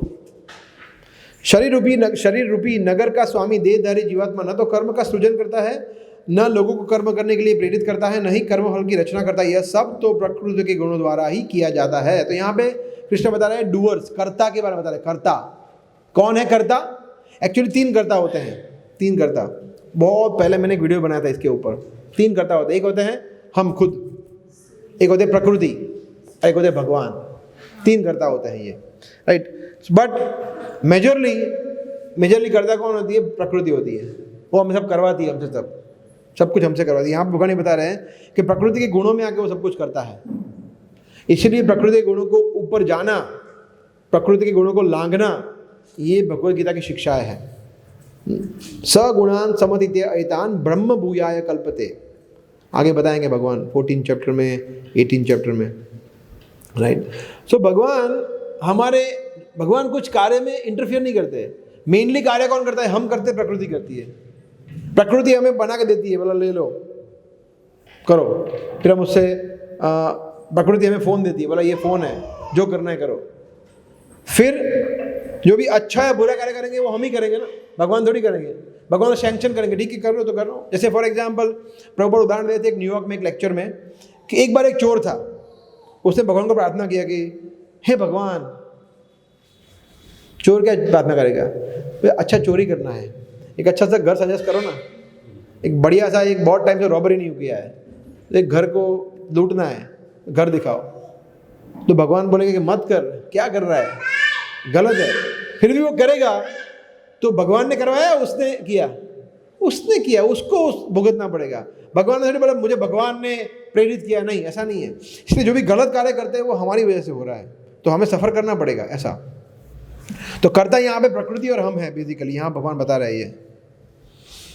अभी कौन सा है 15 श्लोक है। हाँ, परमेश्वर न तो हम जो सेम अभी थे उसको रिपीट कर रहे भगवान। परमेश्वर मतलब भगवान न तो किसी के पापों को ग्रहण करता है न पुण्य को, किंतु सारे देहधारी जीव उस अज्ञान के कारण मोहग्रस्त होते हैं जो उनके वास्तविक ज्ञान को आच्छादित किए रहता है। विभु का मतलब होता है परमेश्वर, भगवान। ना दत्ते कास्यचित पापम न चैव सुकृतम विभु। पाप और सुकृति मतलब पाप और पुण्य तो भगवान को लेना देना नहीं है, तो हमारे ऊपर है। तो जैसे फॉर एग्जांपल अहमदाबाद है, तो अहमदाबाद में देखो कांकरिया लेक है, वस्त्रापुर लेक है, साइंस सिटी है, जू है, और क्या है, अल्फा 1 मॉल है, और क्या है, साइंस सिटी है, और साबरमती जेल भी है। भाई किसको कहाँ जाना है वो हमारे ऊपर है ना। वो कोई जेल में भी जाता है, कोई साइंस सिटी जाता है देखने के लिए, और कोई मॉल में जाता है, कोई लेक में जाता है, कोई मंदिर भी आता है। तो ये चॉइस भगवान के हाथ में नहीं है, हमारे हाथ में है कि क्या करना है। कुछ लोग जाते हैं सारों जेल में। सिमिलरली माताओं के लिए एग्जाम्पल देते हैं कि आप सबके घर पे किचन है, हाँ, मगर कुछ लोग ऐसे होंगे धुरंधर जो रोटी को जलाते हैं, बोले ये कैसे जल गई ना, जल जाती है। और कोई एकदम सुपर बनाते हैं, है ना। सबको सामग्री है, सबको सेम सामग्री है, सेम स्टव, सेम कुकर, मगर कोई अच्छा खाना बना सकते हैं, कोई नहीं बना सकते हैं। हाँ, तो वो उसमें बोला ये किचन की गलती है, उसकी वजह जल गया, अरे हमें बनाना नहीं आता इसकी वजह से जल गया। ऐसा ही है ना। सिमिलरली हम कार्य करते हैं उसमें प्रकृति पे या भगवान पे दोष नहीं डाल सकते। हम सब कुछ हमने किया, हमारा किया धराया है। जो भी पाप है, पुण्य है, हमारे साथ जो हो रहा है, अच्छा बुरा, सब कुछ हमारे कर्मों के अनुसार हो रहा है। कुछ कर्म हमने अभी किए, कुछ पहले किए होंगे, but everything is because of us, हम ही है ना। सो जैसे फॉर एग्जाम्पल भक्ति में भी ऐसा होता है, सेम फैसिलिटी सबको है ना। आप सब लोग जब अभी तक रुके हुए हैं, कितना महीना हो गया, 6 महीना हो गया धर्मेश प्रभु, जून से 6 महीने हो गया ना। 6 महीने से आप लोग सहन कर रहे हैं हम लोगों को, है ना। कुछ लोग नहीं कर पाए, मतलब बहुत हो गए, बहुत पकाते हैं, बहुत। मतलब क्या है, शरीर, आत्मा, भक्ति, इंद्रिय तृप्ति, ओह हैवी वर्ड्स है। मतलब ये छोड़ो, ये सब अपना बराबर है, खाओ पियो मजे करो, बराबर है। तो नहीं कर पाते कुछ, मगर सबको सेम अपॉर्चुनिटी मिलती है। आप लोगों को स्पेशल ट्रीटमेंट मिला था, और इधर आओ आपको एक्स्ट्रा देता है कुछ, ऐसा कुछ नहीं किया, सब सेम। कुछ लोग होते 20 साल तक, मतलब 20 साल कितनी माला कर रहे हैं, मतलब 4 माला, 4 माला पहुंच गया 20 साल, वाह। और कुछ लोग होते 1 साल में, हमारे यहाँ ऐसे भक्त है लास्ट बैच में 1 साल उनका हुआ, 1 साल उन्होंने आईडीसी कोर्स कर दिया, 16 माला पहुंच गई, खत्म। अभी उनका दीक्षा हो जाएगा 2 साल में। दैट इज स्पीड, ये इसको सिंसियरिटी। सो ऐसे भी भक्त है। अभी सबको कृपा, बोला मगर प्रभु मैं क्या करूं, मैं इतना पापी हूं, मुझ पे कृपा ही नहीं है भगवान की। अच्छा, क्या बहाना है, वाह। भगवान सोच की कृपा करते हैं कि इस पे कृपा करनी, इस पे नहीं करनी, ऐसा करते हैं नहीं। कृपा सबके लिए है, मगर हम जैसे फॉर एग्जाम्पल मैं यहाँ रूम में बैठा हूँ, बोलूँ धूप ही नहीं है, देखो कितना डिप्रेसिव, अरे बाहर तो जाओ, धूप ही धूप है। तो यहाँ कहाँ धूप आएगी, दरवाजा तो खोलो, विंडो खोलो, धूप ही धूप है, तो कहाँ से धूप आएगी। तो हमें जाना पड़ेगा कृपा लेने के लिए, हमें खोलना पड़ेगा अपने आप को, तब कृपा मिलेगी। यहाँ रेगुलर प्रोग्राम, मंदिर में आना पड़ेगा, प्रोग्राम अटेंड करना पड़ेगा, ऑनलाइन ऑफलाइन माला का जप करना पड़ेगा, पढ़ना पड़ेगा, मंगल आरती में आना पड़ेगा, तब कृपा मिलती है, ऐसे थोड़ी मिलती है। भगवान की कृपा ऐसी चीप है किसी को भी मिल जाए, नो। आगे आएगा, बहुनाम जन्मनाम अंते ज्ञानवान परे मनुष्यानाम सहस्त्रेषु, हजारों हजारों मनुष्य में कोई एक व्यक्ति कृपा, किसको कृपा मिलती है, सबको नहीं मिलती है। तो इसलिए yes it is like that. ठीक है, 16 17 पढ़ते एक साथ। किंतु जब कोई उस ज्ञान से प्रबुद्ध होता है जिससे अविद्या का विनाश होता है, तो उसके ज्ञान से सब कुछ उसी तरह प्रकट हो जाता है जैसे दिन में सूर्य से सारी वस्तुएं प्रकाशित। देखो वही उदाहरण दे रहे भगवान सूर्य का, है ना, समहाउ कि जब व्यक्ति को ज्ञान मिलता है तो एवरीथिंग बिकम्स वेरी क्लियर। सूर्य के आने से जब क्लियर हो जाता है ना, ऐसे, right. And then Krishna says, जब मनुष्य की बुद्धि, मन, श्रद्धा तथा शरण सब कुछ भगवान में स्थिर हो जाते हैं, तभी वह पूर्ण ज्ञान द्वारा समस्त कल्मश शुद्ध हो जाए और मुक्ति के पथ पर अग्रसर होता है। इसलिए अगेन भगवान बार बार चीज़ों को रिपीट कर रहे हैं। फिर से देखो वही शब्द का प्रयोग किया हुआ है, ज्ञान निर्धूत कल्मषा। हाँ, निर्धूत का मतलब है शुद्ध करना, आगे बताया। तो यहाँ पे भगवान बता रहे हैं प्योरिफिकेशन में बहुत भार दे रहे हैं, क्योंकि हम प्योर नहीं हैं, हम शुद्ध नहीं हैं, हम तमोगुणी हैं, रजोगुणी हैं, प्रकृति के गुणों में बंधे हुए हैं। हमारे अंदर बहुत सारा काम वासना है, क्रोध है, लोभ है, ईर्ष्या है। इसलिए बार बार इस अध्याय में भगवान बता रहे हैं, तीसरे अध्याय में बताया भगवान ने, अगेन थर्ड चैप्टर में बताया, लस्ट के बारे में बताया, बहुत सारी चीज़ें, और यहाँ भी बता रहे हैं भगवान सेम चीज़ है। शुद्ध करना, अपने आप को शुद्ध करना बहुत इंपॉर्टेंट है। हाँ, and then this is again very famous shloka, विद्या विनय संपन्ने ब्राह्मणे गवि हस्तिनी शुनि चैव स्वपाके च पंडिता समदर्शिना। भगवान कहते हैं विद्या विनय संपन्न, जो व्यक्ति वास्तव में ज्ञानवान है, वास्तव में विद्वान है, वो क्या करता है, ब्राह्मणे गवि हस्तिनी, ब्राह्मण मतलब ब्राह्मण, गवि मतलब गाय, हस्तिनी मतलब हाथी, और शुनि का मतलब होता है कुत्ता, और स्वपाक मतलब कुत्ता खाने वाला, चांडाल। तो चाहे ब्राह्मण हो, चाहे हाथी हो, चाहे गाय हो, कुत्ता हो, या वो एकदम नराधम हो, राक्षस हो, सबको व्यक्ति पंडिता समदर्शिना, एक दृष्टि से देखता है ना। आप सभी लोग ऐसा कर रहे हैं, बराबर। ये करना इजी, बोलना ही समझ नहीं, भाई करना मतलब it's hello difficult, very very difficult. सोचिए, गाय को और चांडाल को एक दृष्टि से देखना इजी, ब्राह्मण को और एक कुत्ते को एक दृष्टि से देखना is it easy? No. But जो पंडित है वो सोचता है कि नहीं, सभी भगवान का अंश है। हर एक व्यक्ति अपने अपने कर्मों के कारण, कोई गाय के शरीर में है, कोई ब्राह्मण के शरीर में है, कोई कछुए के शरीर में है, कोई इसके शरीर में, कोई इसके शरीर में है, but they all are part and parcel of Krishna. और फिर वो आगे बताएंगे भगवान, वो व्यक्ति फिर करुणा दिखाता है उनके प्रति, उसको कंपैशन आता है, दया आती है जीवों के प्रति, चाहे वो कोई भी जीव हो, ऐसा।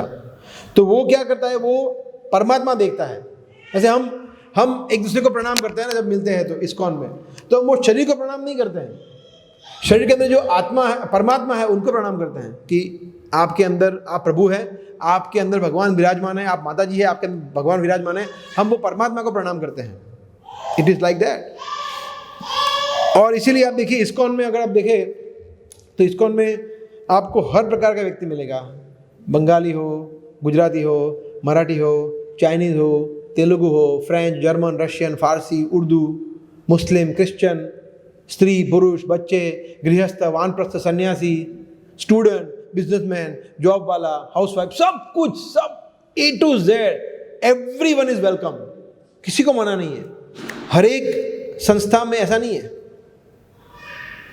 कुछ संस्था है बोला ये हमारे गुजरात के भगवान है, गुजराती भगवान है ये, कोई बोला आमी बंगाली भगवान, कुछ ऐसे होते हैं, कुछ यहाँ के, कुछ वहाँ के, ऐसा नहीं है यहाँ। बिकॉज ये श्लोक है पंडिता समदर्शिना, प्रभुपाद सबको एक समान देखते थे, वो सबके अंदर भगवान को देखते थे, इसलिए उन्होंने किसी को भी मेरे गुरु महाराज कहते थे the best thing about ISKCON is it is all welcoming, all inclusive, सबके लिए स्पेस है, चाहे वो बिजनेसमैन हो, बिजनेसमैन है, उसके अंदर वो स्किल है तो मंदिर में मैनेजमेंट में सेवा करो।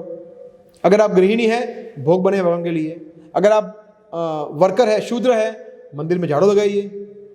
सब सेवा एक समान है, सबके लिए स्पेस है, कोई किसी को एक्सक्लूड नहीं करते हैं हमारी संस्था में। तो that is the best thing about ISKCON, है ना। या और कुछ लोग इससे क्रिटिसाइज भी करते हैं, कुछ लोग कि इस्कॉन देखो जो बाहर वाले लोग हैं, चाइनीज़ है, पाकिस्तानी मुस्लिम है, उनको ब्राह्मण बना रहे हैं, ये गलत कर रहे हैं, उनको गीता दे रहे हैं, गीता को आप रोड पे ले आए हैं, ऐसे बोलते हैं ना, है ना। So that is their foolishness, वो अज्ञान है उनका। उनको पता ही नहीं है कि ये ज्ञान है वो सबके लिए है। कोई एक व्यक्ति, चाहे वो ट्रक ड्राइवर हो, चाहे वो BMW मर्सिडीज में आ रहा हो, चाहे व्यक्ति कोई प्रोफेशन का हो, चाहे स्त्री हो पुरुष, सबके लिए है ये ज्ञान, ये भक्ति। इसलिए यहाँ कृष्ण कह रहे हैं कि जब वो व्यक्ति ऐसा होता है, ऑफ कोर्स उसका मतलब ये नहीं है कि व्यक्ति बोलेगा ठीक है सब एक समान है, मैं जाऊँगा और शेर को गले लगाऊंगा, आ जा तू, तेरे अंदर भी भगवान है, शेर खा जाएगा। ऐसा नहीं करता, मूर्ख नहीं होता है व्यक्ति, राइट। बट जैसे ब्रह्म संहिता में ब्रह्मा जी कहते हैं प्रेमांजन छुरित भक्ति विलोचनेन संतः सदैव हृदयेषु विलोकयन्ति यम श्याम सुंदरम अचिंत्य गुण स्वरूपम गोविंदमादि पुरुषाम तमहम भजामि। कि जो भगवान का भक्त है उसकी आंखों में प्रेमांजन छुरित भक्ति विलोचनेन, उसकी जो लोचन है, आंखें, उसमें क्या है, प्रेम रूपी अंजन है। उसमें हम काजल लगाते हैं ना, काजल, तो भक्त को भक्त भी काजल लगाता है, किसका, प्रेम का। उसकी आंखों में प्रेम ही प्रेम है। क्यों? बिकॉज संता सदैव हृदयेषु विलो, वो सभी के हृदय में भगवान गोविंद को देखता है। यम श्याम सुंदरम, और श्याम सुंदर को देखता है। तो इसलिए जो भगवान का भक्त होता है वो हर एक व्यक्ति जीव के प्रति करुणा दिखाता है, ऐसा। ओके, नेक्स्ट पढ़ते हैं 19-20।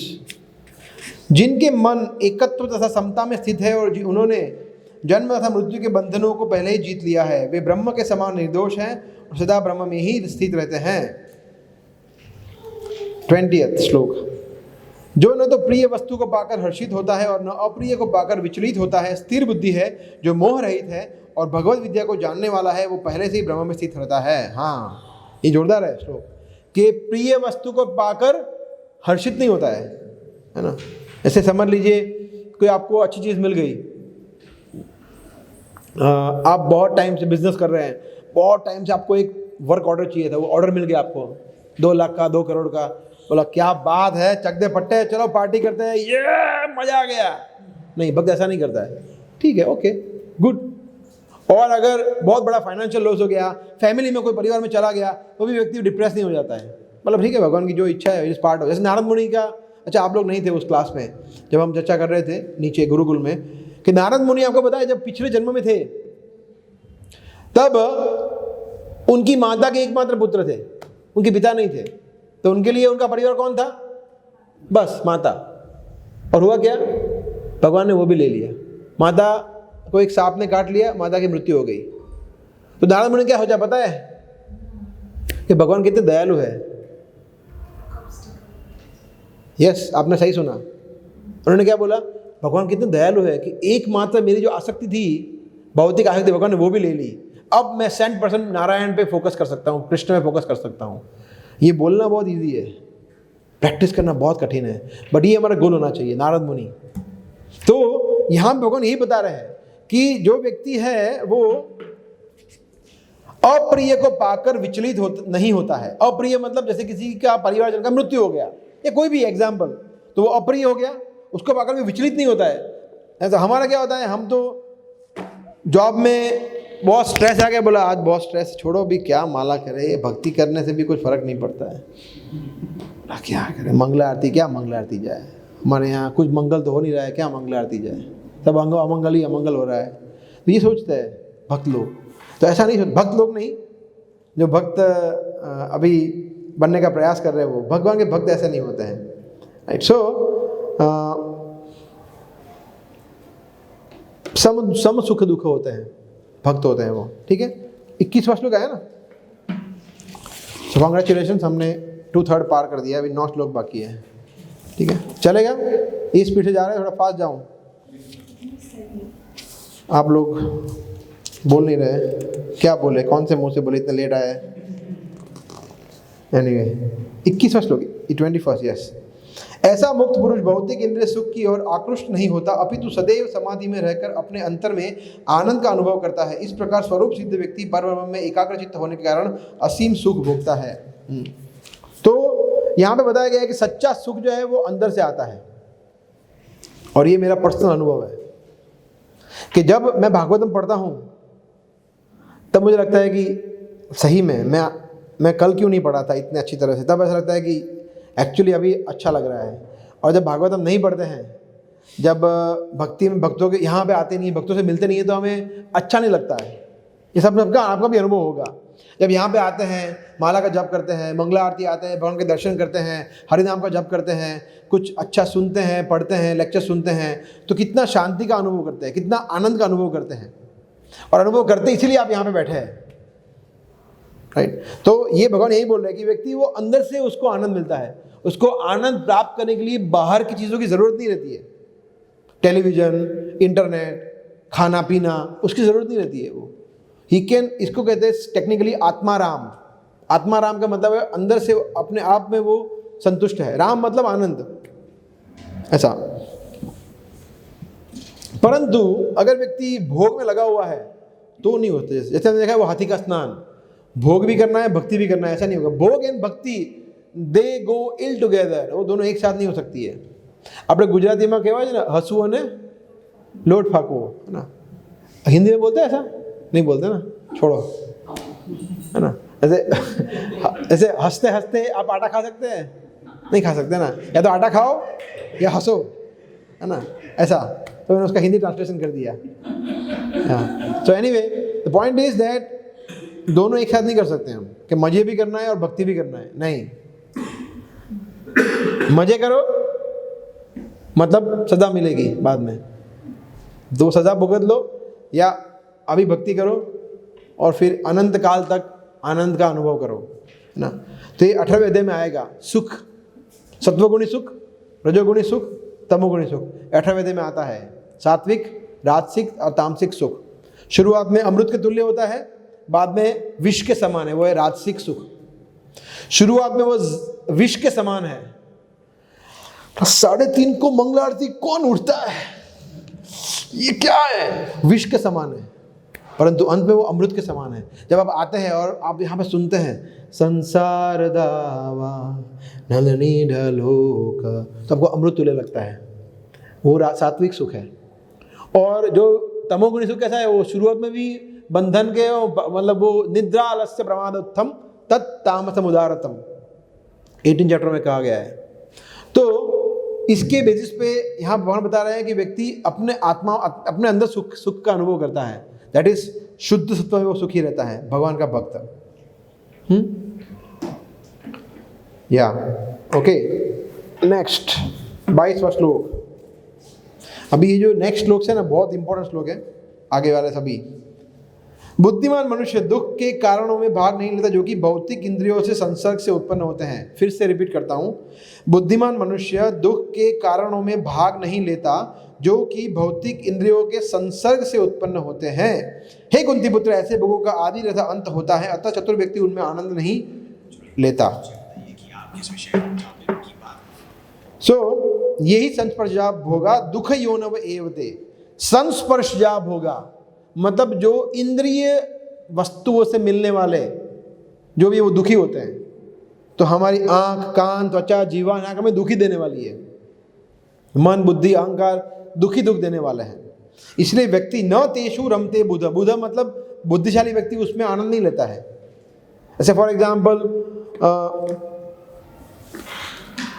फुटबॉल, समझिए आपको फुटबॉल बहुत पसंद है, तो फुटबॉल देखते रहे 2 घंटा, 3 घंटा, 4 घंटा फुटबॉल देखते रहे, तो आनंद आ रहा है क्योंकि आपके कानों को आनंद आ रहा है, आंखों को आनंद आ रहा है, मगर अल्टीमेटली वो दुख योनव एव। योनि मतलब जन्म, जहाँ जन्मता है योनि। दुख योनव, वो दुख देता है। जो भी सुख हमें हमारी इंद्रियों से मिलता है वो एक्चुअली दुख होता है। भगवान यहाँ पे ये बता रहे हैं। ये सोचना है हमें कि ये सुख मिल रहा है मुझे मेरी इंद्रियों से मिल रहा है। अगर यस, तो वो दुखी मिलेगा। अगर वो आत्मा से मिल रहा है, आध्यात्मिक है, then it is eventual perpetually happiness, ऐसा, right? okay, 23rd, हाँ, ये भी बहुत ही सुंदर श्लोक है। यदि इस शरीर को त्यागने के पूर्व कोई मनुष्य इंद्रियों की वेगों को सहन करने तथा इच्छा एवं क्रोध के वेग को रोकने में समर्थ होता है तो वह इस संसार में सुखी रह सकता है। सबको सुखी रहना है इस संसार में, ऐसा है ना? कोई ऐसा है जो भगवान से मांगता है कि मुझे दुख दो, बहुत हो गया, I don't want happiness any more, दुख चाहिए मुझे, ऐसा कोई है हिम्मत वाला? नहीं है ना? तो सही में सुन लिया तो भगवान ने सीरियसली सुन लिया, दुख दे दिया तो नहीं नहीं नहीं, है ना? कोई दुख नहीं मांगता। हाँ, सो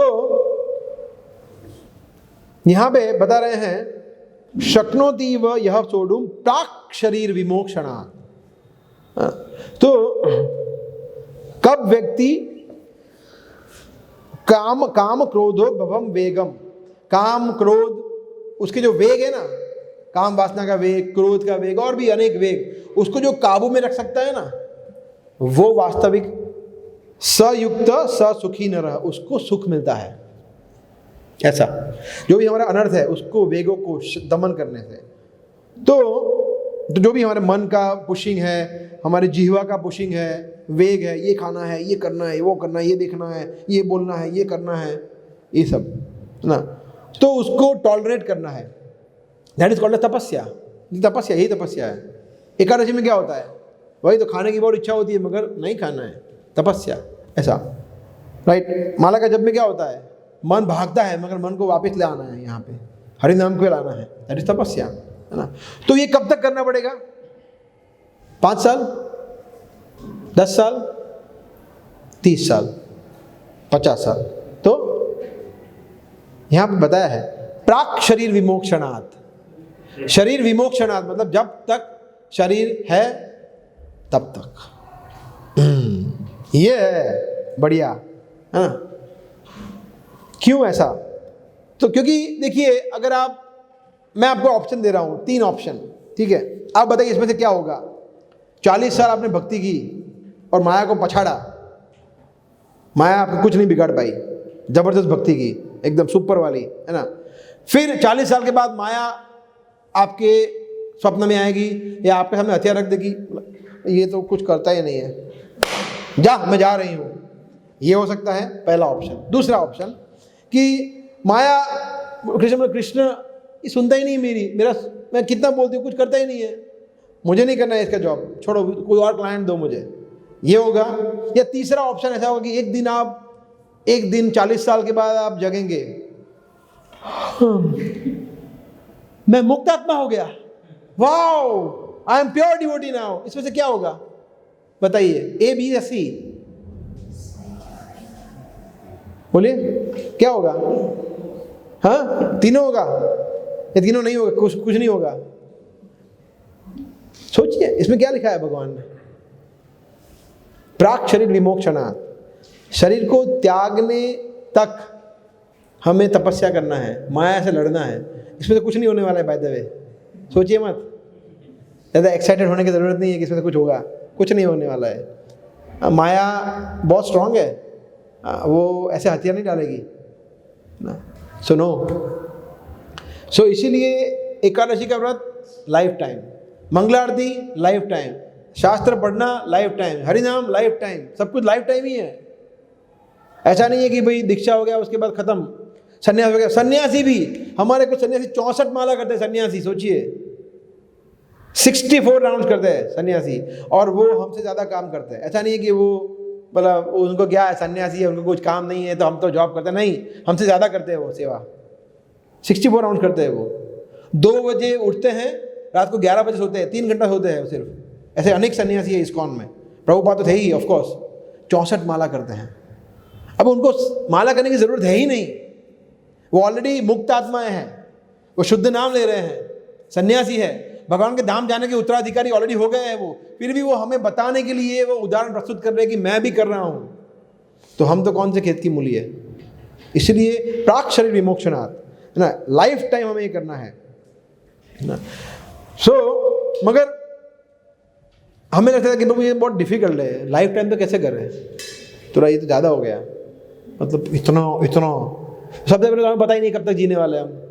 लाइफ टाइम मतलब could be 1 hour, 1 minute, 1 day, 1 year, 10 years और 40-50 ईयर्स। हमें पता थोड़ी है हम कब तक जीने वाले हैं। शरीर में जब तक प्राण है तब तक, कहने का मतलब ये है, और जितना भी हो हमें पता नहीं है हम कब तक जीने वाले हैं। दूसरा रीज़न ये है कि जैसे समझिए एक डेंटिस्ट है। अभी डेंटिस्ट जो है वो किसी को बोल रहा है कि आप देखो सॉलिड फूड मत खाइए 1 हफ्ता तक, वो अच्छा है आपके लिए। तो बोलेगा मगर मैं तो सॉलिड फूड ही खाता हूँ। बोला हाँ पता है खाते, मगर 1 महीना मत खाइए। अगर वो सॉलिड फूड खाएगा तो उसके दांत और बिगड़ जाएगा, प्रॉब्लम में होगा। अगर नहीं खाएगा तो फिर लाइफ टाइम सॉलिड फूड खा पाएगा, राइट। सेम वे अगर हमने ये एक जीवन, सिर्फ एक जीवन भक्ति में दिया, हरिनाम को दिया, गीता भागवतम को दिया, फिर इसके बाद पूरा जीवन इटरनली भगवान के धाम में रहेंगे, सोचिए ये घाटे का सौदा है फायदे का सौदा है? बोलिए फायदे का ही है ना, सोच रहे हैं। आई थिंक तो शायद फायदे का ही होना चाहिए। फायदे का है, सिर्फ एक जीवन सोचिए, 40-50 साल, 40-50 साल अनंत काल की तुलना में क्या है? 1 रुपया ट्रिलियंस ऑफ डॉलर्स की तुलना में क्या है? 1 रुपया कुछ नहीं है, नथिंग लाइक दैट। सो कभी कभी क्या होता है, दूसरा एग्जांपल, कि हम हॉस्पिटल में जाते हैं, हॉस्पिटल में डॉक्टर बोलते हैं कि देखो ये चीज़ें नहीं खाना है, ये चीज़ें खाना है, ठीक है, ध्यान रखना है। मतलब ओके सर, ओके डॉक्टर, हम ऐसा ही करेंगे। फिर डॉक्टर चला जाता है, बोले पिज़्ज़ा निकल। अब वो तो डॉक्टर को क्या पता है ना, तो डॉक्टर को पता नहीं है, ठीक है खा लिया, मगर हो सकता है कि हमारा डिस्चार्ज डिले हो जाए, हो सकता है डिस्चार्ज मिले ही ना, सीधा यहाँ से डिस्चार्ज हो जाए, और दूसरा डॉक्टर को पता नहीं है, मगर वो डॉक्टर को सब पता है, भगवान को पता है सब, उससे छुपा सकते हैं, उनसे छुपा नहीं सकते। इसलिए हम चोरी छुपे कुछ कर लेंगे, मतलब भक्ति कर रहे हैं ना, थोड़ा साइड में ये भी कर लेते हैं। एक मूवी देखने में क्या प्रॉब्लम है? एक मूवी तो देख सकते हैं ना, एक बार कुछ ऐसा कर लिया तो उसमें क्या प्रॉब्लम है? ये सब चीज़ें ना चले। सिंसियरिटी में सिंसियरिटी ऐसा, तो we all have to become very sincere. भगवान को हम पे गर्व होना चाहिए कि ये है मेरा भक्त, क्या भक्त है, मज़ा आ गया, ऐसा भगवान को लगना चाहिए, हमारे आचार्य को लगना चाहिए। That is what we have to show an example. 5th chapter में भगवान ये बता रहे हैं, ठीक है। 24-25 पढ़ते एक साथ। जो अंतःकरण में सुख का अनुभव करता है, जो कर्मठ है और अंतःकरण में ही रमण करता है, तथा जिसका लक्ष्य अंतर्मुखी होता है, वह सचमुच पूर्ण योगी है। वह परम में मुक्ति पाता है और अंततः गत्वा ब्रह्म को प्राप्त होता है। नेक्स्ट, जो लोग संशय से उत्पन्न होने वाले द्वैत से परे हैं, जिनके मन आत्म साक्षात्कार में रत है, जो समस्त जीवों के कल्याण कार्य करने में सदैव व्यस्त रहते हैं और जो समस्त पापों से रहित हैं, वो मुक्ति को प्राप्त होते हैं। देखिए यहाँ पे 25वें श्लोक की चर्चा कर रहा हूँ मैं। यहाँ भगवान बता रहे हैं ऋषय का मतलब भगवान ने, प्रभुपाद ने क्या बताया है? अंतर से क्रियाशील रहने वाले, अंदर से एक्टिव, अंदर से मतलब आत्मा से एक्टिव। फिर छिन्न द्वैधा, द्वैध मतलब द्वंद्व, जो द्वंद्व से परे है, सुख दुख सर्दी गर्मी मान अपमान, उसको द्वंद्व बोलते हैं, उससे परे है। सेकंड, फिर क्षीण कल्मषा, कल्मष मतलब पाप कर्म की प्रतिक्रिया जो खत्म हो चुकी है, उसकी बिल्कुल नहीं है वो, मतलब पापों से रहित। फिर क्या है? यद आत्मनः, मतलब वो आत्म साक्षात्कार में, भक्ति मार्ग में वो रचा बचा है। और सर्वभूत हिते रता, और जो समस्त जीवों के प्रति जिसको करुणा है। तो ये 4-5 क्वालिटी बताई गई है। भक्त के अंदर ये क्वालिटी होनी चाहिए, हमारे अंदर ये क्वालिटी होनी चाहिए। फिर से सबसे पहला क्या, और वो व्यक्ति वास्तव में भगवत धाम को जा सकता है, मुक्ति प्राप्त कर सकता है। मुक्ति मतलब भगवान के धाम जाना, हमारे लिए वही मुक्ति होती है। सबसे पहला है कि जो व्यक्ति ऋषय मतलब अंदर से आत्मा के लिए कार्य करता है, ऋषय। फिर है क्षीण कल्मषा, मतलब जो पाप नहीं करता। अभी जो हो गया वो हो गया, अभी उसको हमारे जीवन में कंट्रोल Z नहीं होता है, कंप्यूटर में होता है सिर्फ, अंडू नहीं कर सकते। अभी हम जो हो गया वो हो गया, कुछ नहीं कर सकते, मगर अब पाप नहीं करेंगे, अब पाप नहीं करेंगे। तो क्षीण कल्मषा। फिर छिन्न द्वैधा, द्वंद्व से मुक्त, ये अच्छा है, ये बुरा है, ये बैड गुड, लाभ हानि, वो सबसे परे। फिर और यथात्मनः मतलब आत्म मतलब भक्ति के हर एक कार्य में पूर्ण उत्साह, आत्मनः उसमें युक्त, और समस्त जीवों के प्रति करुणा मतलब book distribution. Book distribution is showing compassion to living entities, other living entities के, और जीवों के प्रति करुणा हम कैसे दिखा सकते हैं? उनको भक्ति में जोड़कर। या तो अभी नेक्स्ट JOSB आएगा जून में, उसके लिए रजिस्टर करो किसी को पुस्तक वितरण करो, किसी को माला का जप करवाओ, परिवार में किसी को बोलो, दैट इज किसी का और लोगों का हित समझना, उनको कृष्ण भक्ति देना, ये भी एक भक्त का गुण होता है। ठीक है। 26वां, काम क्रोध विमुक्तानाम यतिनाम यरचेतसाम अभी तो ब्रह्म निर्वाणम वर्तते विदितात्मनम। जो क्रोध तथा समस्त भौतिक इच्छाओं से रहित हैं, जो स्वरूप सिद्ध आत्म संयमी है और संसिद्धि के लिए निरंतर प्रयास करते हैं, उनकी मुक्ति निकट भविष्य में सुनिश्चित है। यस, या सो अगेन यहाँ पे और कुछ गुण बता रहे हैं भगवान। काम क्रोध विमुक्ता नाम, जिसमें काम क्रोध लोभ मोह सब दोष नहीं है, से मुक्त हो गया है, ऐसा। फिर या तो चेतसाम मतलब पूर्णतः मन के ऊपर संयम। देखिए आप ट्रांसलेशन में लिखा है वर्ड टू वर्ड मीनिंग में, मन के ऊपर संयम रखने वालों को पूर्णतः माइंड पे कंट्रोल है। हमारा अभी बिल्कुल नहीं है, तो हमारी बात नहीं कर रहे हैं, शुद्ध भक्ति की बात, हमें वहाँ पहुँचना है। और क्या है? विदित आत्मा नाम मतलब जो आत्म साक्षात्कारी है, सेल्फ रियलाइज है, जो समझते हैं पूर्णतः कि मैं शरीर नहीं हूँ, मैं आत्मा हूँ, और आत्मा के लिए ही कार्य करते हैं, भक्ति में कार्य कर रहे हैं, विकर्म नहीं करते हैं, सकाम कर्म नहीं करते, सिर्फ अकर्म करते हैं। ऐसे लोग जो हैं उनकी मुक्ति निश्चित है ना। तो इसके लिए अगेन आई विल रिपीट, हरिनाम सबसे ज़्यादा महत्वपूर्ण है। हरिनाम, अगर हरिनाम लेंगे तो मुक्ति निकट है, अदरवाइज वेरी वेरी डिफिकल्ट, है ना। प्रभुपाद कहते थे कि हमारे घर के अंदर अनेक जीव रहते हैं, है ना। आपके घर के अंदर है जीव या नहीं है? चींटियाँ होती है, छिपकली होती है, मच्छर होते हैं, छोटे कीड़े तो दिखते भी नहीं है, माइक्रो ऑर्गेनिज्म बैक्टीरिया होते हैं, वो सब भी हरि नाम को सुन सकते हैं। Can you imagine? जब हरिनाम का, जब इसलिए हरिनाम ऐसा नहीं करना है, बोलना है, वो लोग कैसे सुनेंगे? हरे कृष्ण कृष्ण कृष्ण हरे हरे, हरे राम राम राम हरे। तो और आसपास के जो जीव है वो भी सुनेंगे, ऐसा। जैसे हितांशी है ना, कहाँ गई? बाहर है ना। जब हम छोटे बच्चे होते हैं वो भी सुनते हैं। जब हम बोलते हैं हरे कृष्णा तो वो सुनते हैं, जो बच्चे हो, बच्चे लड़की हो, छोटे 1 साल के 6 महीने के, वो भी सुनते। प्रहलाद महाराज ने तो गर्भ में सुना था, सोचिए आप। इसलिए हरिनाम बहुत इंपॉर्टेंट है। एक बार इस लोकनाथ महाराज बता रहे थे, हमारे एक सन्यासी है, वो बता रहे थे, ये रियल घटना है। एक बार एक व्यक्ति था, वो कोमा में था, भक्त था, कोमा में था। डॉक्टर उसको इंस्पेक्ट कर रहा था। डॉक्टर बाहर आया, बोला यार अंदर से कुछ आवाज़ें आ रही है, तो कोमा में है। बोला ये कुछ हरे कृष्ण ऐसा कुछ बोल रहे हैं। ही वॉज इन कोमा, और फिर भी डॉक्टर कुड लिसन हरे कृष्ण महामंत्र, वो क्लियरली सुनाई दे रहा था डॉक्टर को। सोचिए, डॉक्टर तो भक्त नहीं था, उसको तो पता नहीं कि ये क्या है, क्या बोल रहा है। उसने आके बोला कि ये आवाज़ आ रही है मुझे अंदर से, और वो कोमा में था। तो हरिनाम जो है वो हमारे भौतिक शरीर से परे है। This is the real live example of a devotee who was in coma. या ओके, 27-28।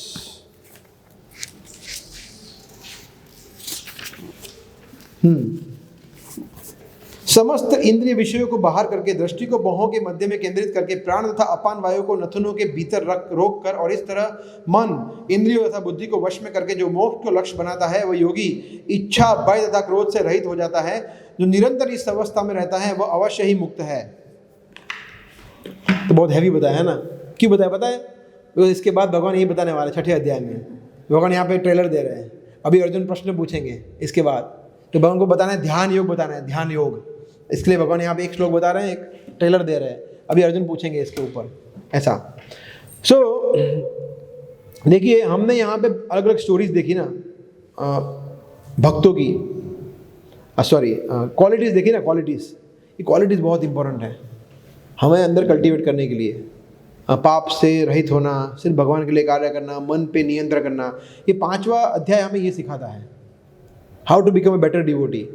किस तरह से हम और अच्छे भक्त बन सकते हैं, किस तरह से हम भगवान के लिए कार्य कर सकते हैं, है ना। और भगवान ने वो छोटी छोटी चीज़ों से प्रसन्न हो जाते हैं। आपको एक स्टोरी सुनाऊँ? स्टोरी 2-3 मिनट्स फास्ट सुनाता हूँ, वेरी नाइस स्टोरी, भक्ति रसामृत सिंधु में आती है। एक ब्राह्मण था, वो ब्राह्मण गोदावरी नदी के किनारे था और वहाँ पे वो डेली पूजा करता था और बहुत ही निर्धन था, उसके पास कोई धन नहीं था, परंतु उसको ऐसा था कि वो मन से भगवान की पूजा करता था, मन में।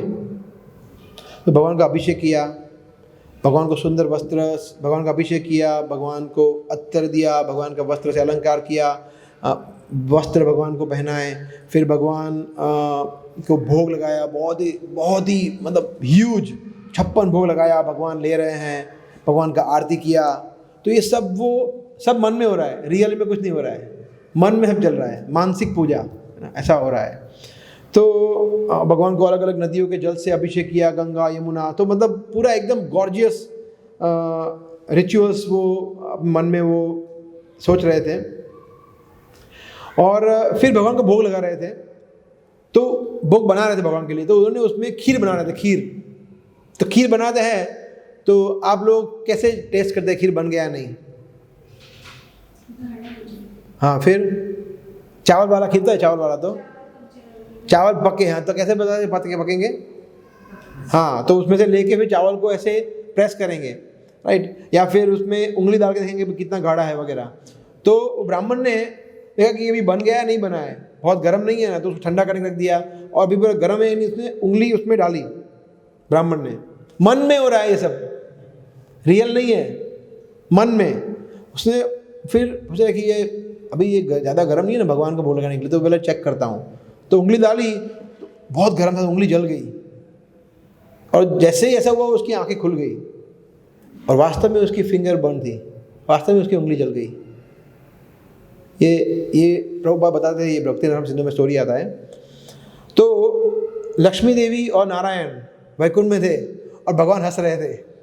लक्ष्मी देवी बोला, व्हाट इज सो फनी, मुझे भी सुनाओ कुछ, मुझे भी हंसना है, बताओ। भगवान बता रहे कि मेरा ऐसा भक्त है, ऐसा ऐसा पूजा कर रहा है, तो उसका ऐसा हो गया। और भगवान ने तुरंत फिर वहाँ से अपने दूतों को भेजा, विष्णु को, और तुरंत उनको वैकुंठ बुला लिया, ब्राह्मण को। उसके बाद क्या था? कुछ नहीं था।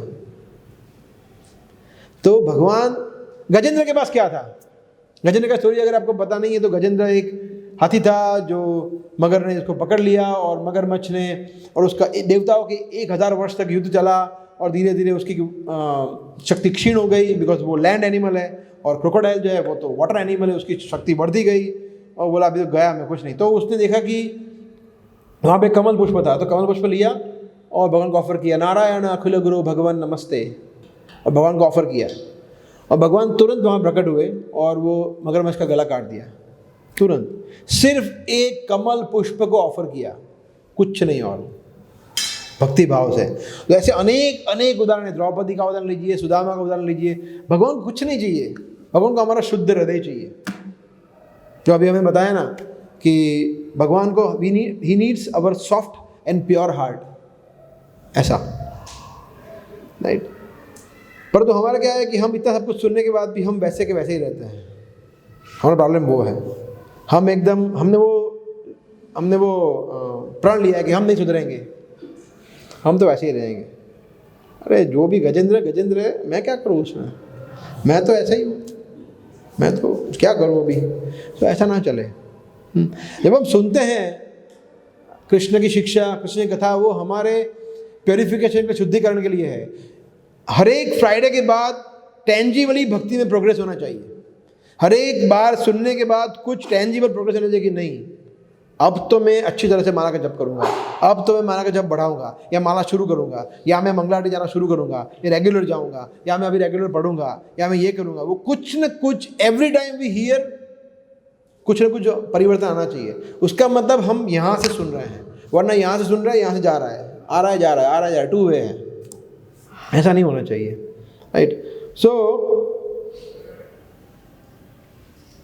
या भक्ति सिद्धांत सरस्वती महाराज बताते थे, प्रभुपाद के गुरु, कि don't try to see Krishna, भगवान को देखने का प्रयास मत करो, but become such a nice devotee that Krishna will come and see you. ऐसी भक्ति करो कि भगवान देखने के लिए आए कि अरे ये कौन है, सचिन, ये अहमदाबाद में कौन है, सचिन तेंदुलकर, जोरदार है, अच्छी भक्ति कर रहा है।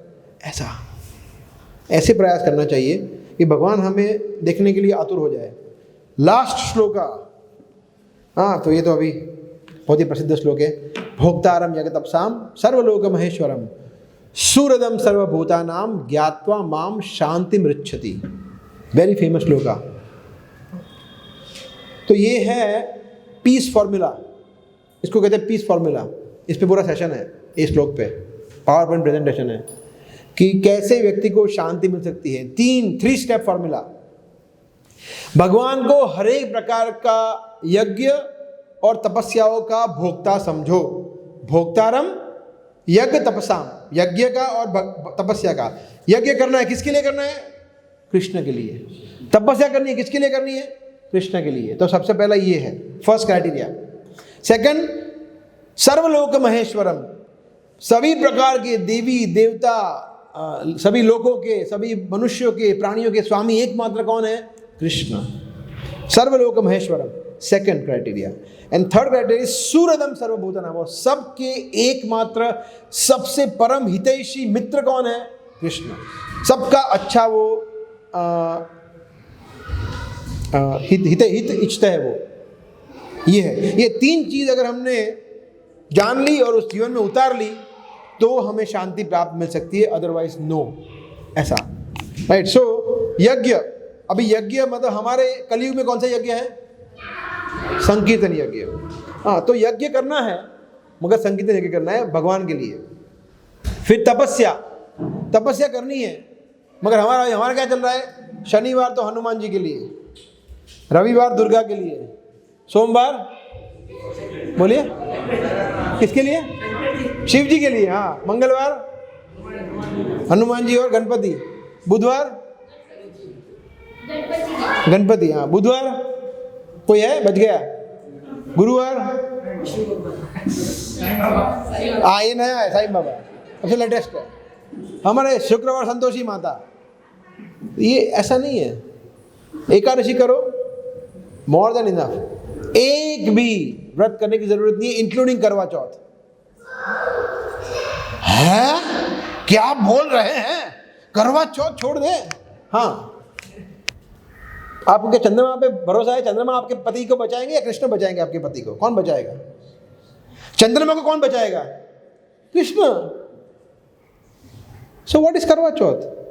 ठीक, करवा चौथ आप कर रहे हो, मना नहीं कर रहा हूँ, ठीक है, जो आपको करना है आपकी इच्छा है। बट द पॉइंट इज हमें और किसी देवी देवताओं के लिए कोई अनुष्ठान करने की, तपस्या करने की जरूरत नहीं है एक्सेप्ट कृष्ण। और ये 7वें अध्याय में डिटेल में भगवान ने बताया, डिटेल में देवी देवताओं के ऊपर। वो हम अलग से एक सेशन लेंगे एक कैंप में डेमीगॉड वर्शिप के ऊपर, जो हमारा बहुत टाइम से पेंडिंग है, वो ये हम लेंगे कभी। देवताओं की पूजा क्यों नहीं करनी है, कैसे उनको कैसे रिस्पेक्ट देना है, वगैरह वगैरह, है ना। तो भगवान ब्रह्मा, शिव जी, दुर्गा, चंद्र, वरुण, गणेशा, इंद्र सबके स्वामी है। ओके। और कृष्ण जो है वो हमारा वास्तव में हित चाहते हैं, सुहृद है। देखिए संस्कृत में 3 शब्द है, मित्र, बंधु और सुहृद। 3 शब्द है। मित्र का मतलब होता है सोशल फ्रेंड, बंधु का मतलब ऑफिशियल फ्रेंड, और सुहृद मतलब हार्ट टू हार्ट रिलेशनशिप। तो वो सिर्फ कृष्ण है और कोई नहीं है। हमें लगता है कि नहीं, मुझे लगता है कि मेरी कंपनी में वो मेरा बेस्ट फ्रेंड है। नहीं, वो नहीं बेस्ट फ्रेंड है आपका। आप किसी को लगता है कि अच्छा आप में से कोई है जिनका कोई एक बेस्ट फ्रेंड है अपनी लाइफ में, है ना, जो 1 2 3 काफी होंगे, है ना। मगर good news for you is वो आपका मित्र नहीं है। वो आप हम सब भ्रम में हैं, ऐसा नहीं है। क्यों? ये जो मित्र है कृष्ण कब तक साथ देंगे हमारा, और वो मित्र कब तक साथ देगा? यस, ये अंतर है। ये मित्र ऐसे हैं कि ये मित्र हम बोलेंगे कि पाप कर्म मत कर मत कर मत कर, फिर भी हम पाप कर्म करते हैं। नेक्स्ट लाइन में हम बनते क्या है? कॉकरोच, गंदी नाली में जाएंगे। कॉकरोच जाता है कि नहीं जाता है? तो भगवान हमें छोड़ देंगे? तब भी हमारे शरीर में भगवान परमात्मा स्वरूप में उपस्थित है, वो हमें वहां भी नहीं छोड़ते हैं, गंदी नाली में भी। कौन अभी सबसे अच्छा मित्र है हमारा? सोचिए, कृष्ण है या ये सब है? कृष्ण। सूरज उसको बोलते हैं जो कभी हमें छोड़ते नहीं है। माता पिता भाई बहन पति पत्नी पूरी परिवार सब कुछ छोड़ देंगे हमारा साथ, पर Krishna will never leave us. इसीलिए वो सूर्यदम है, कभी हमारा साथ छोड़ते नहीं। हम छोड़ना चाहे तो भी नहीं छोड़ते हैं। भगवान बोले sorry, I will not leave you. इसलिए हम बोलते हैं भक्ति जो है ना, भक्ति है ना, वो अंडरवर्ल्ड की जैसा है। आ सकते हैं, जा नहीं सकते। अभी आप लोग फंस गए, हमने आपको फंसा लिया है। अभी आप कुछ भी करो, कृष्ण छोड़ेंगे नहीं आपको। यस, बट फिर भी हम देखते हैं कुछ लोग चले जाते हैं ना, चले जाते हैं, मगर वो कभी ना कभी कृष्ण उनको पकड़ लेंगे। If not in this life, next life. एक बार कृष्ण की रडार में आ गए, कृष्ण छोड़ेंगे नहीं हमें, कृष्ण और उनके भक्त भी, दोनों। तो ये अच्छा है एक्चुअली, हम चाहते भी नहीं कृष्ण हमें छोड़े। कुछ लोग बोलते हैं कि यार क्यों छोड़ते नहीं, यार अच्छा है नहीं छोड़ रहे हैं, वरना क्या करते हम अगर कृष्ण हमारे साथ नहीं होते तो, राइट। सो यस, और ये सब बोलते हैं ना, जन्म जन्मों का बंधन। कितने जन्मों का बंधन होता है? 7 जन्मों का बंधन। ये फिल्मी है, ऐसा कुछ नहीं होता है। 7 जन्म तक मैं तुम्हारे साथ रहूंगी, हे प्रिय।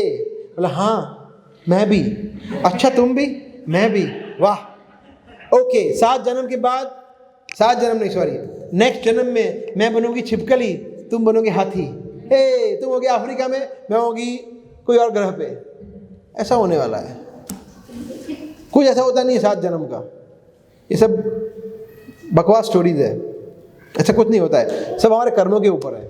हाँ, साथ में रह के भगवान की सेवा कर सकते हैं। जब दोनों पति पत्नी साथ में कृष्ण की सेवा कर रहे हैं तो 7 जन्म नहीं, हमेशा के लिए साथ में रहेंगे भगवान के धाम में, बट पति पत्नी की तरह नहीं, भगवान के सेवक की तरह।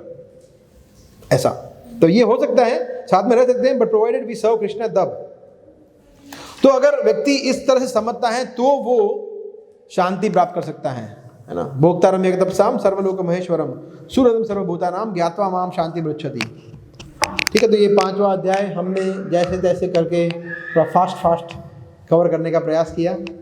It's very very difficult. सोचिए आप एक 1.5 घंटे में गीता का पूरा एक चैप्टर ख़त्म करना, मतलब very difficult, but we are trying. Because हम चाहते हैं कि आप लोग गीता का एक जिस्ट ले लें।